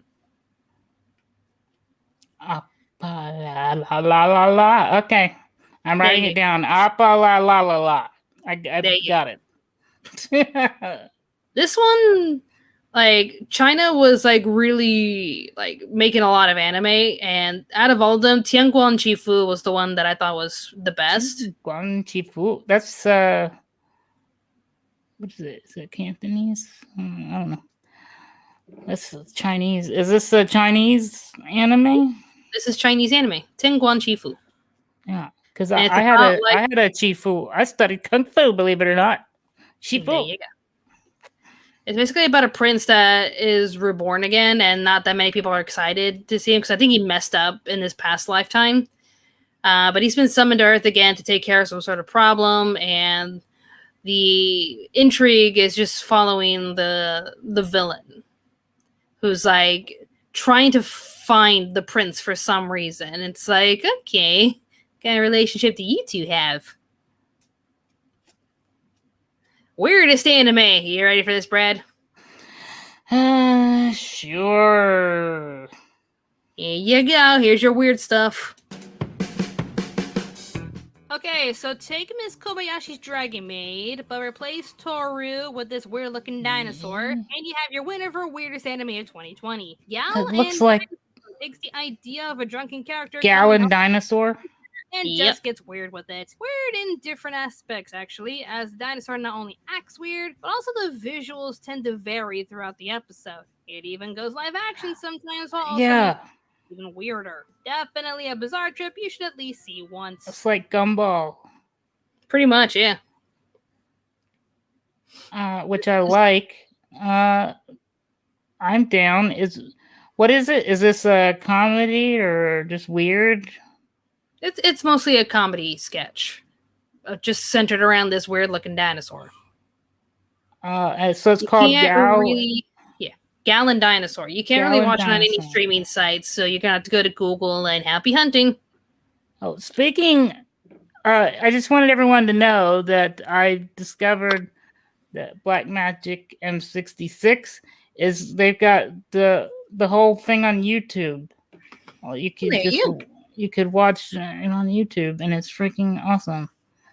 I'll show a clip before we go of it, so that everyone should watch it. If it's free on YouTube, just go watch it. Not now, but when we're done. Right. That too. Because Robin's in it, and you have to watch everything that Robin's in. Otherwise, what are you doing? To answer is cold. Answer yes, Chinese anime can be found on my anime list. That's pretty much how I found it. Like, hold up, do I have to watch this too?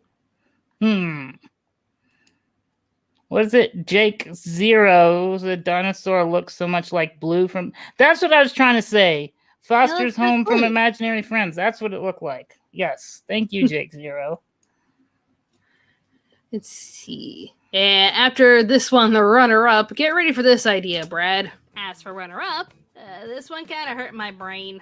The actual plot centers around women running the world and banning all wars and violence. But if men decide to get aggressive and want to fight, they'd have to settle their battles by engaging in, and I'm not kidding here, ethnic rap battles. I honestly don't hate the idea of fighting via rap battles, but what does having the matriarchy banning war have to do with any of this? There's no need to use a complicated reason as to why war is banned, and that's why we're resorting to this. Just give us pretty boys and epic rap battles, and we're gonna be fine. There's no need to complicate this silly idea.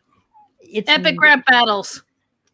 It sounds weird, but the animation looks beautiful. Yeah. Has it been dubbed yet? Nope. Because first of all, I think the dub would probably butcher it. Probably. But I don't know. I'd have to try it out because my brain is telling me that hearing it and reading the subs would, like, you wouldn't get the effect of the rap because you wouldn't understand what they're saying, but you might like what you read in the subtitles, maybe. Thank you, Ice Cold. I think that's what his name is for the super chat. It's blank. Is our YouTube? Are they putting words in the super chat that the YouTube is cutting out? If you have a question, Ice Cold, you can ask it again. Sorry about that. What was the next category? Yeah, let's get through it. Most disappointing. Brad, don't judge me. Okay.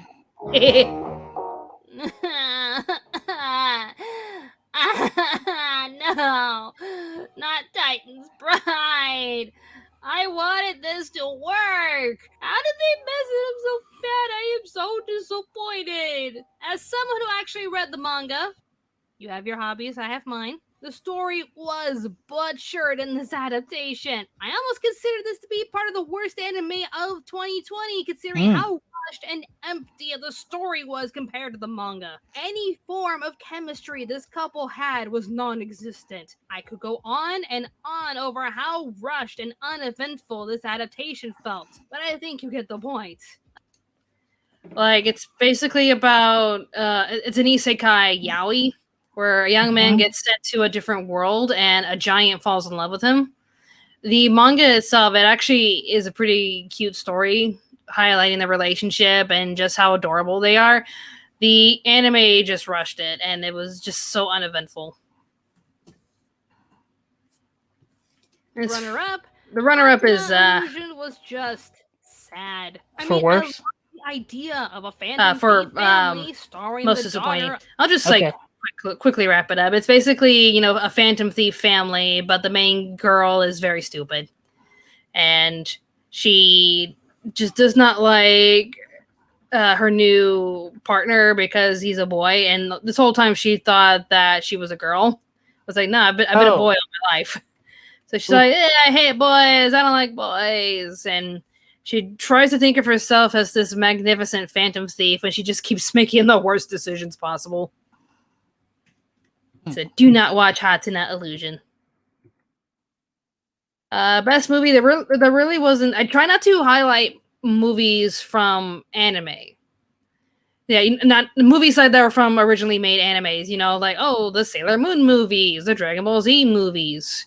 Because I want to highlight some of the independent ones too, like, Studio Ghibli and all the other independent studios that just strictly make films. But I think there was only like one that was like an original film, and it was okay.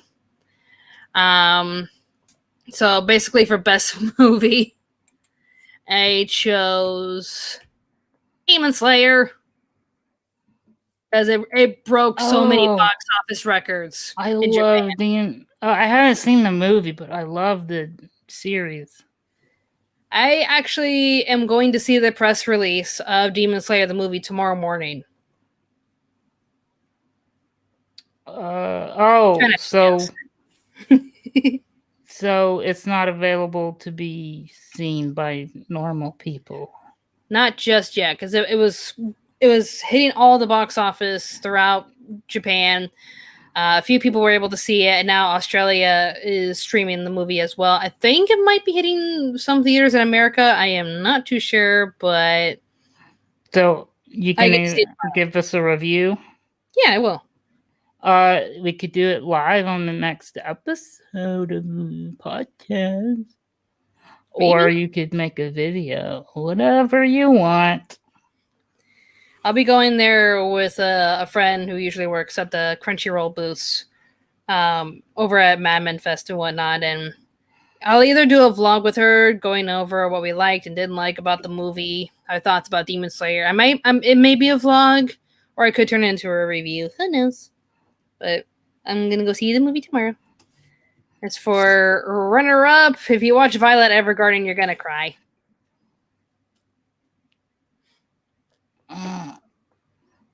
So we're not talking about, forgive my ADD, but so we went from most disappointing to what? Best movies. Because I usually do the best movies before the worst and best anime. But now we're in the worst category. What was the runner-up? The runner-up for best movie was Violet Evergarden. I think the second movie that they made, where she actually meets her old partner's brother, and she just cannot get over his death, and it's like, I want to see that. All the Violet Evergarden films. Tears. Kill Animation, what are you doing to us? Are you ready for the worst, Brad? You ready to see your eyeballs bleed? Yes. Here we go. Increase the number of worst anime films. It started off a bit complicated. The majority tend to agree that Tower of God was decent. Anything else that came from webtoons after... I'm talking about the shows that were adapted by Crunchyroll that were from webtoon comics. Oh, yeah. So far there were 3. Tower of God, The God of High School, and the one that I saved as the 5th worst anime of 2020. Just kept getting worse. I, for one, didn't really like any of the webtoon titles since there was so much exposition and talking that I found myself getting annoyed. Tower of Gods was okay enough, The God of High School has decent action, but a weak story, but the one that just grinded my gears the most and takes the place at number 5 is Noblesse. Noblesse? Noblesse? You know, I don't care. Noblesse. Expositions Noblesse. everywhere. The writing for this series is not only all over the place, but it's terrible. There were certain elements that felt awkward and out of place that ultimately spoiled the story for me. Not to mention, it tries to present a decent moral in regards to nobility and personal value, but the message gets muddled along the way with how the characters treat their opponents. Not going to spoil anything, but this adaptation just felt extremely messy and irritating to watch. It's like you go, achoo, God was noblesse, noblesse, Noblesse. noblesse. You get noblesse. I will say, yeah, I'd probably, since you sort of, that was like a second thing on review, sort of. What was it? The High School, God of High School. I was thinking of watching it, but then when you said so much exposition that you got bored, I couldn't take that. So you just made a decision for me. I'm not going to watch it. There you go. I will watch the YouTube videos that show the best moments. I have Alicia Connell asking, how is Noblesse the worst? I love that anime. Like, I watched like the first episode and I'm like, oh, it's gonna be one of those shows. And I just kept watching. I just hated the writing. It was all over the place and it would just stop the plot to like drop some sort of exposition. And I'm like, this doesn't feel it should go here. Like, I don't think the writing on this show is that good. Like, it's just my opinion, but I just think the writing could have been a bit better. And anything that Crunchyroll made from webtoons, it just felt like the writing was terrible. We got a super chat from JT Loves Code Lyoko for $10. Thank you. We love you, JT. Again, I didn't watch a lot of bad anime because music had much worse to deliver, but for me, the worst anime 2020 was the recent season of the Seven Deadly Sins. WTF happened to the animation? Oh, I heard how bad that was, yeah. I'm having a hard time trying to watch the original.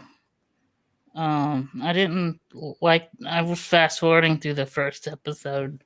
Yeah. I feel like I need to skip to.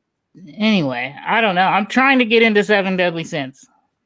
So what is this? Is this the? Is this because I saw there was like a new. Sometimes I get confused because there's like a second or third season of something, but then they name it something different. And then I get confused whether it's a second season or a new show or what's happening. Yeah. So, yeah, I think it's on Hulu or something, or I don't know if it's Netflix. But there's like another Deadly Sins, I think, with a different subtitle underneath it. Is that what we're talking about? I think so. Okay, maybe, probably. So, do you know what they're talking about? What do they mean? What happened to the animation? The animation style or the story? I think like they just went cheap with the animation. There's some you could just pause in and be all like, "What's up with this frame?" It looks janky. Yeah. Jank. Okay, now to number 4 for the worst anime. I said JT said Netflix. I decided to make a spin-off series called Ninja Collection. Sounds interesting enough. Well, apparently they switched studios. There's your answer, Brad. They switched studios. Yeah, that's what it is. Okay, because the original is on Hulu, and then on Netflix there's one with a different name. Okay, so we're talking about worst anime number 4. Ninja Collection from the those who creators of Yami Shibai. Okay, but for those who can't see, it looks like old school 80s anime. What I'm looking at here. lackluster in story and especially in presentation. Yami Shibai can get away with its animation mainly due to how the presentation adds to the horror element of the series. The same cannot be said for a generic modern-day ninja show that comes off like any other shonen anime. So you not only have a lame shonen with nothing special added to the show, but it's accompanied by poor animation that was ripped from the sort of charm Yami Shibai had. It's such a shame. Lazy animation. I could do that. Pretty much. Anyone could do that, but the thing that they did with Yami Shibai was the animation quality just added to the horror element of what they were going for. Are they trying to copy that really famous? There's a really good like horror anime that's on top of everyone's horror list that's a little bit like this, with where there's still images that are animated, but it's way better. Same thing. They're trying to copy that. It's a spin-off of that show. Like a part of Yami Shibai created Ninja Collection, but to me it just doesn't really work. Oh, Brad, I just remember what number 3 worst anime of 2020 is, and this is gonna send you in a whirlwind. Okay. Get ready, Brad. Here we go. The anime I Tried Asking and Dogeza is just awkward and uncomfortable. The idea itself sounded pretty funny. It's about a desperate dude using any means of negotiations to ask a girl to do something naughty. The girls get all funny, but the more he begs, the more likely they do it. The problem is, though, listening I use guilt trip methods to convince the girls. As in, this is a dating game turned to an anime. Their boobs or something. This idea would have been fine if the main guy went above and beyond to make a fool of himself in order to convince these ladies to do this one little naughty act. But guilting them by threatening self-harm just hit a low blow for me. Left a bad taste in my mouth. No. He's like, I'll jump if I don't see how lovely you are. And it's like, no. That's wrong. We're doing Me Too in America, okay? I can't take that. It's no. Like I would have. It's to me, like, when it comes to these kinds of jokes, no harm in asking, but know when to take no seriously. Like, ask, and if she says yes, cool. If not, oh well, move on. It's the basic of the show is just to act desperately to the point where you're being ridiculous and asking the girl until she finally caves in. It all depends on what the guy does in order to, convince her. Look, I have to say, Lorenzo Teague said, "Oh, it's mostly like all the guys I knew in high school." That's the uncomfortable part, like him threatening like self-harm in order for the girl to do it. I'm like, no, that's not funny.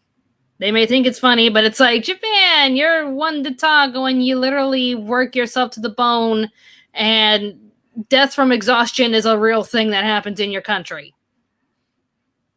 And you have a suicide forest, so the joke's not funny, not just from our standpoint, but considering everything that the Japanese are going through. There's a reason why people just... There's a reason why their population is declining, and there's a reason why hikikomori lifestyles are in the increase, which is people that live indoors, they don't want to leave their houses. I have to explain to Langdon Cotty. Apparently, people don't get it. First of all, Robin, you started in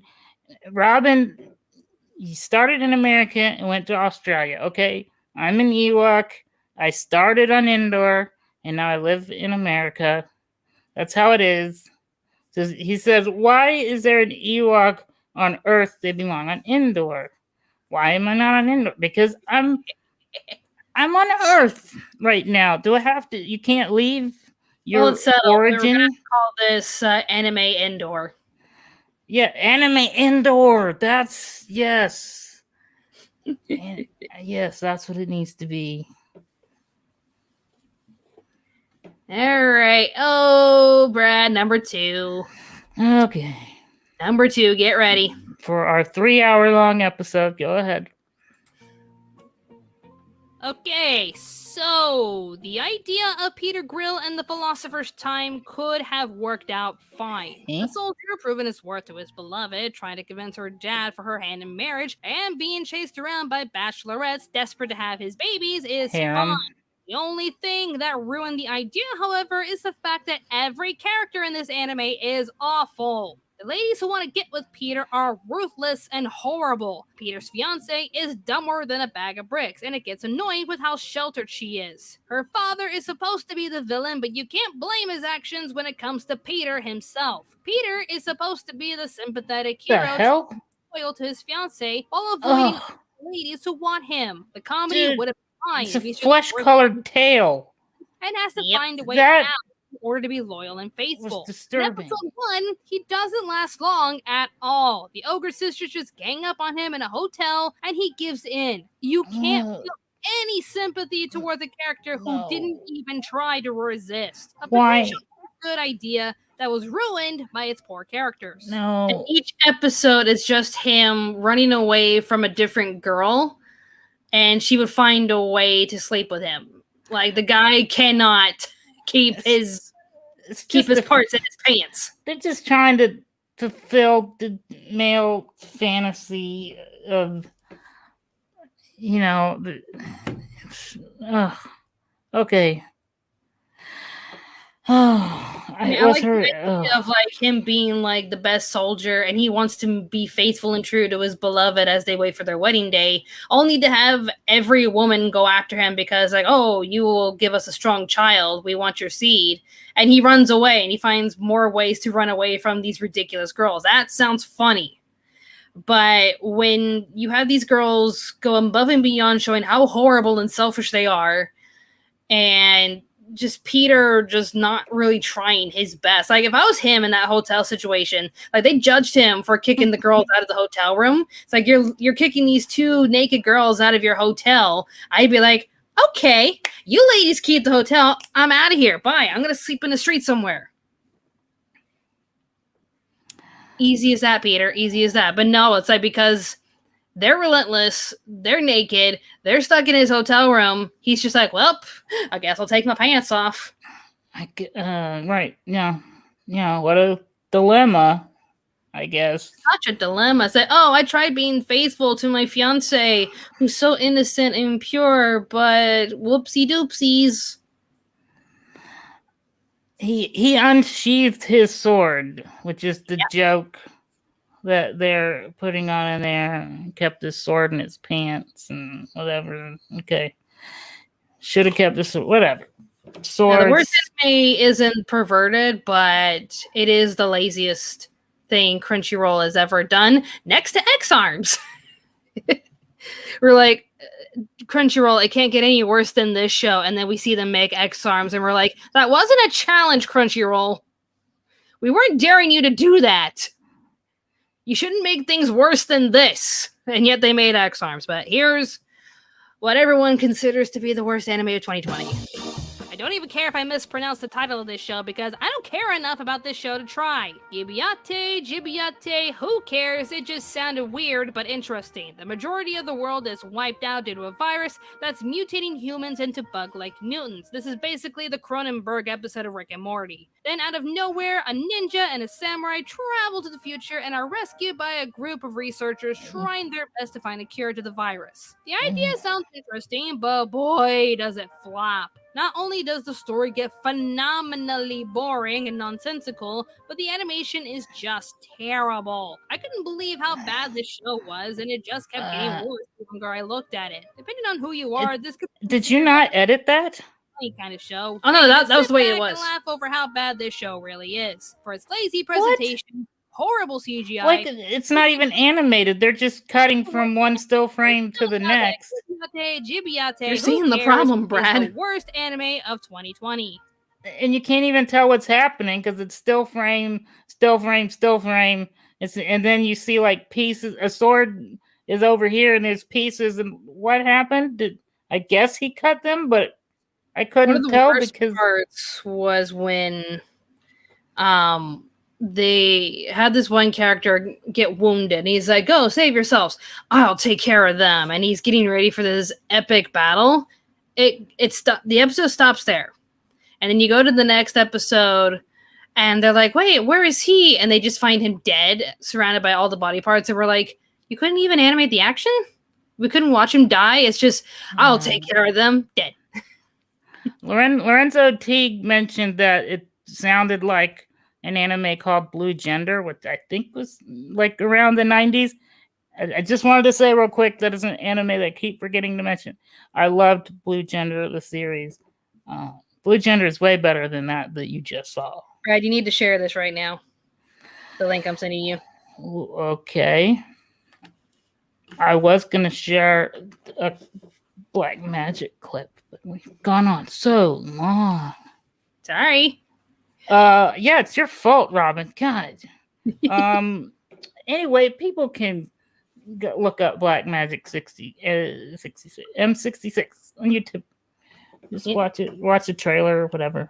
Like that, if you were so triggered by the animation of Gibiate, which I think that's how you're supposed to pronounce it, but who cares? Gibiate, who cares? If you're offended by the animation for that, you need to check out the animation of X Arms, like the link that I sent you. For Messenger? On Messenger, yeah, because the anime man, Joey, he recorded himself watching this one scene from X Arms, and he's like, I don't understand this. They thought this was okay for these two characters to be in the same shot. I have no words. Okay, so I need to play the audio. If I need to play the audio, I have to share this differently. Hold on. All right, let's see if Brad can figure out the tech. All right. Oh, you have to share a Chrome tab to share the audio, I think. I don't know how to do this. Let me see. I just share the whole display because the thing on the bottom is like, share with audio. Yeah, but for me, when I click on share entire screen, I don't have that option. All right, let me try it this way. This is Anime Man watching X Arm. Yee.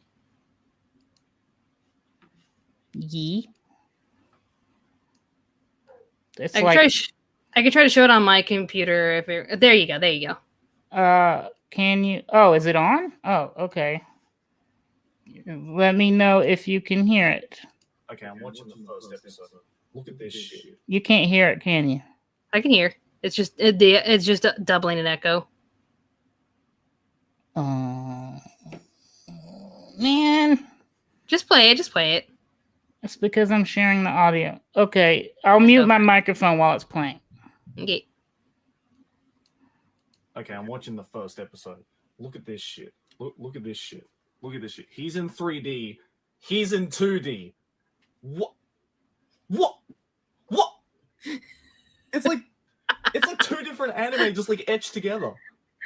What?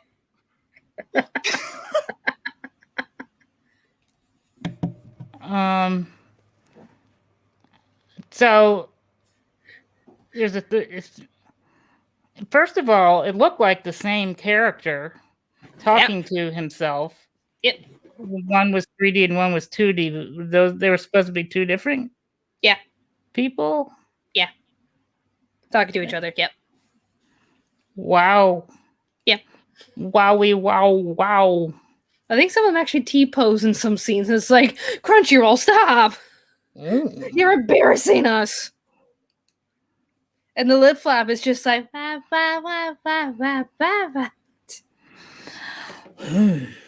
Wow, you are both opening my mind and destroying my world at the same time, Robin. It's a gift, I know. It's a gift.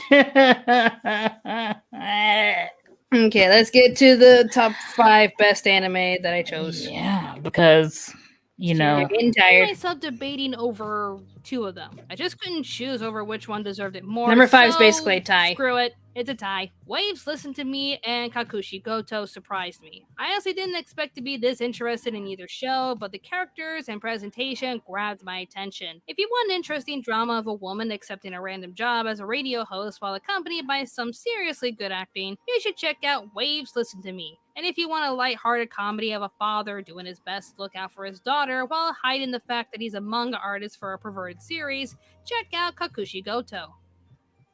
So those are the two that I recommend for you, Brad. Wave, Listen to Me, and Kakushi Goto. Tied in fifth. I need to write Wave, Listen to Me down. Mm-hmm. Why? We're from I'll play the next part because you already know what it is. And they say creativity is dead. There was no excuse for 2020 to be overloaded with generic fantasy titles when Yorohiro exists. It is on my list. And magic, but placing them in grungy settings with edgy character designs and animation. I'm praising this alone just for how creative it is, and I hope to see more shows like this. It's engaging with its animation, story, and imagination. A definite highlight for 2020. So there you go. Good job, Robin. And I mean that. Well, guess what my number 3 is? It's too much. I have no idea. Guess. Don't ask me to guess. Oh. Why did you show the boobas again? Because I had to. Hate, but 2020 was defined by this show. They're all over the place. Aside, Interspecies Reviewers is on this list because of how it approaches the topic of sex. Shows that center around this topic treat it like it's taboo and dirty. This show, however, just makes it look fun and harmless. As long as the party members involved give their full consent and watch over their health, then there's no harm those the cowgirls in what they're doing. It's known as a fun. Her boobas are bigger than her head. We shouldn't downgrade a show just because sex is involved. They're being responsible and having the time of their lives, so what's the problem? It's a funny show, exploring the topic of sex in a fun way, and it's full of likable characters. As much as I wanted to declare this as the best anime of 2020, there were honestly 2 shows that I didn't have the heart to place lower than this. Watch it, Brad. Well, it's not easy to watch. I mean, I can't find it on the services I already have. So yeah. There you go. Okay. Matt Addison's like, seriously, Brad, wait till you see the very thirsty Lilins. Okay. All right. The second best anime of 2020, in my opinion, is... Did not expect this show to be this good. Like, after watching episode 1, I knew The Great Pretender was going to be amazing. It's not just the incredible heists our characters pull off that makes it worthwhile, it's the love and care you can see and feel when you watch where our characters are going. They travel all around the world, and it's pulled off brilliantly by the animators and by the ADR directors. I've never been this impressed with a dub like this since... probably Bakano. Every actor was perfect for each character and setting. You can just tell how much hard work and effort went into making this show. And I just can't recommend this incredible show enough. And yet, I just felt that there was one other show that was just a bit better. It's a Great Pretender. Watch that one too. Did I write that down? I thought I did. I think you did. Oh. Everyone's like, Interspecies Reviews is number 1, and it's like, in our hearts, it'll always be number 1. But in this kind of a video, I'm like, it's great, but The Great Pretender and one other show to me are the best of the best. So here's what I consider to be the best anime of 2020. Memories.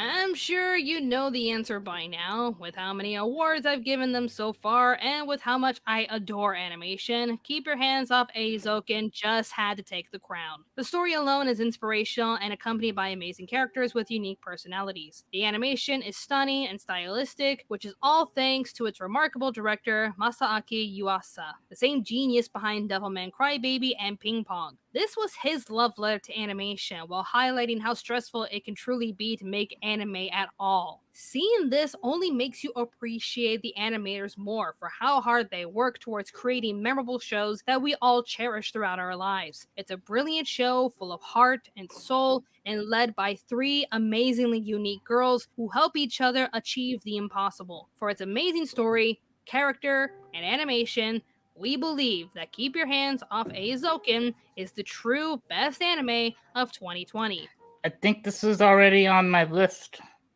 Mm-hmm. I think it's on Hulu. I think I had added it to watch because I liked the idea of anime. What was it? It was almost like meta anime where you're watching people write the anime. Yeah. Anyways, yes. I've already that it's so far. There's 2 that I was already like do ho do ro do do do do. Doro, hey Doro. Yeah, that one. Remember those days back in our podcasting days when you were like gay gay gay no Kitaro?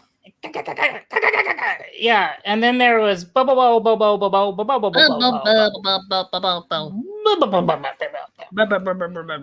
yeah. I sort of okay. Hold on. Super chat. JT Let's Code Logo says interspecies reviewer. My number 1 anime of 2020.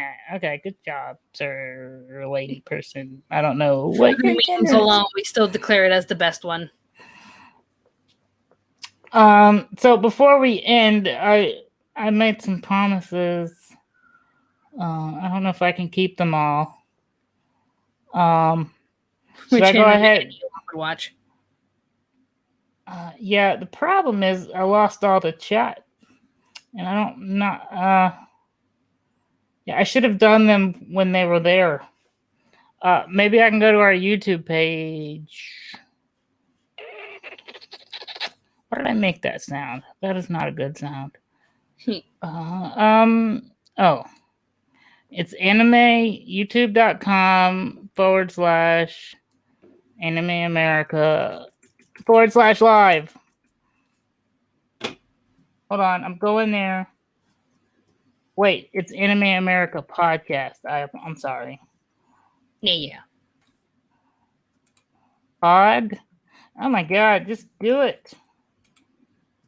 Yeah, it's like dead. I have to fill dead air with me blabbering. Pod? No! Oh shut up! God, that guy sounds like a woman. I like the Anime America podcast, but I hate that woman on the show. But not you. It's talking about me. The girly man. Who's the girly man? Probably after this podcast, I will take a quick lunch break and I will head to Twitch to play a little bit more of Super Mario World 3D Bowser's Fury. I'll decide if I'm going to try to beat the game 3D World or if I'm going to attempt to do Bowser's Fury. I will decide with my friend Mikey. So if you want to follow me on Twitch, just head on over there. I'm trying to get to the beginning. Oh, I guess I have to rewind. Does rewinding the video rewind the It can, chat? yeah. It can, yeah. Oh, man. It looks like it's not going to let me go to the beginning of the chat, people. All right. I missed your answers to what an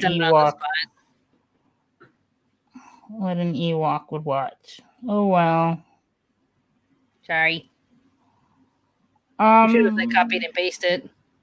Yeah, I just forgot that you can't scroll all the way to the top, and I don't know how to get it back. Oh well, sorry. Sorry. Yeah, it happens. All right, what do you think of the anime of 2020, Brad? Now that you're all red. Well, there were 3 or 4 that I already was aware of from watching, doing my own research, looking for. Do you call it shonen battle anime? I don't know, shonen Does shonen mean guy anime? I guess. Shonen is like shows that are meant towards the male demographic. Right. Okay. So I wanted to find out if there were 2020 shonen that I was missing, because usually you can watch like You top really 10 weren't. yeah, top 10 battle scenes, and I could watch a battle scene and then judge whether or not that anime would be worth watching, but also find out about things that I wasn't aware of. So yeah, I know there were a few that were already on my must watch list. And well, what I loved about your list was you introduced me to a lot of stuff that I hadn't even done doing research. I had not been made aware of. So thank you. You're doing your job well of telling me what the good animes are, so that I don't have to watch the bad ones. Yay!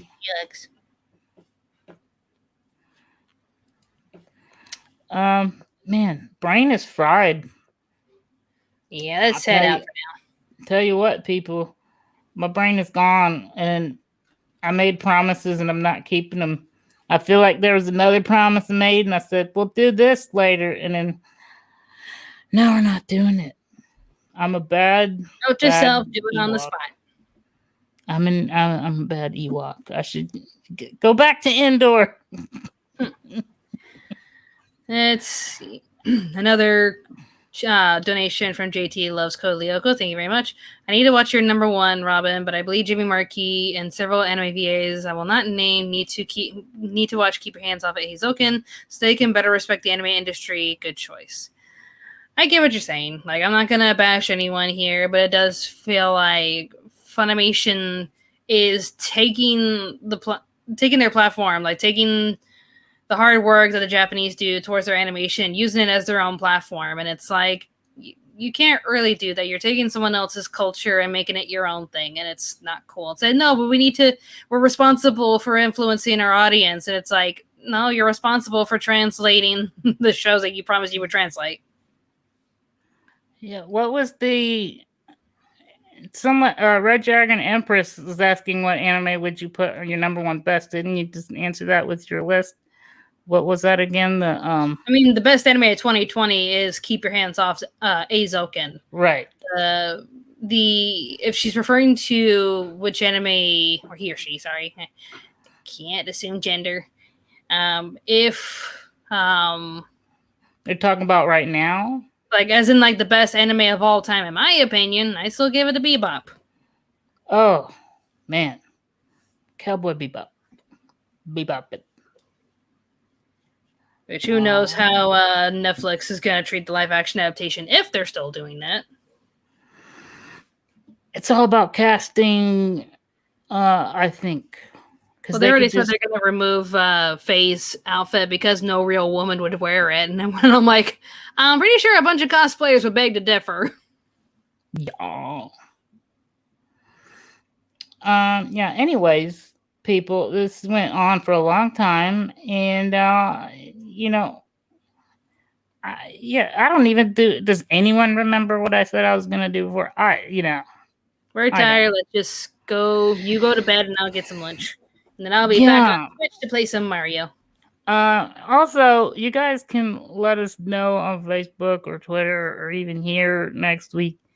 I'm releasing the podcast on Sundays at around 7. Maybe I'll make it at 7:30 because that used to be when our show was live. Yeah. But let me know if there's a better time to do that, better day of the week or a better time. I don't know. I just picked Sunday because that's where we're doing it. And it's like a couple weeks or a couple episodes behind. So if you want to get the latest episode, catch us live on Robin. Are we making it official that it's going to be Fridays, 7:30 for now? I'll try to prioritize it to Fridays.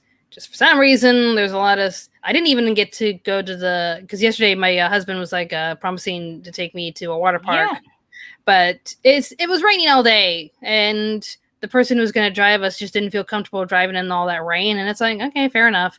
So we're going to have to reschedule the water park. And then next weekend, my family's like, hey, let's go have a family trip. And it's like, you guys always give me 1 week notice to do anything. I hate this. Like, I would appreciate it if I was told in advance, these things.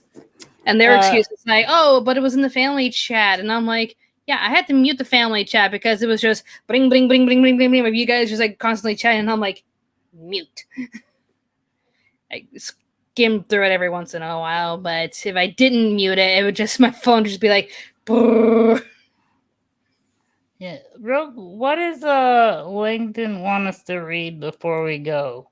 Apparently, Langdon's making their own anime. Like, what do you think about the new anime I'm going to make? It's called Gacha Club Battle Anime Story Characters with these different characters. Good for you. Have fun with that. I'd have to see a trailer, and then I could tell you what I think. The idea sounds interesting. It sort of sounds like there's a YouTube series where they put two people against each other. What is that called? They put Death famous, battles? Death battles. Death battles. So if it's something like Death Battles, it sounds cool. So yeah, when you have a trailer or something, let us know. Check it out. Yes. You do you. Have fun with that, okay? And Brad, were you able to see the Animaniacs reboot on Hulu? Well, we talked about it like in our first couple episodes. With Phantom Shredder, that's right. I was gonna show them, oh no, it's on Hulu. But for some reason they removed it. It's weird. In Australia, I think it's still I watched it in Australia. I think if I put on my VPN from NordVPN, if you download NordVPN and use the code AnimeAmerica, you get 70% off of a 2-year subscription with 1 month free. Yes, and as far as I know, Animaniacs is on Hulu in America, so you should be able to just switch your VPN to America and then watch it.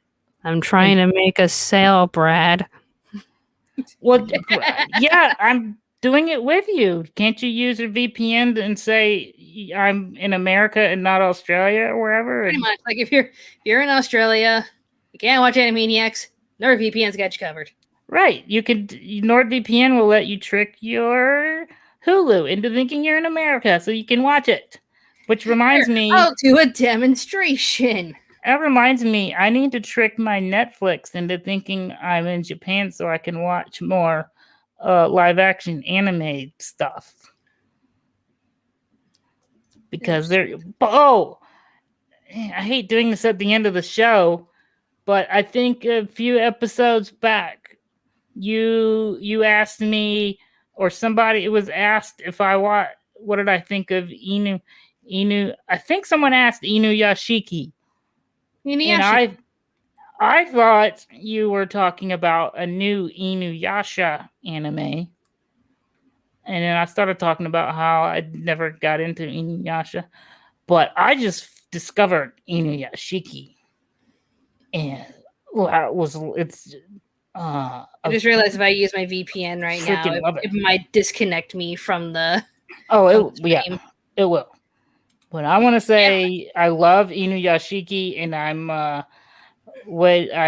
going to watch the live action version here soon. I just discovered the live action Parasite Part 1 and 2, and holy crap, it's so good. About as good as the what do you call it? The anime. It's close to one of the best live action adaptations I've ever seen. The Parasite live action anime, so good. So anyway, Inuyashiki, where the old guy gets robot powers, and then alien robot powers, and then has to fight the young guy. It's so good. It's not about that at all.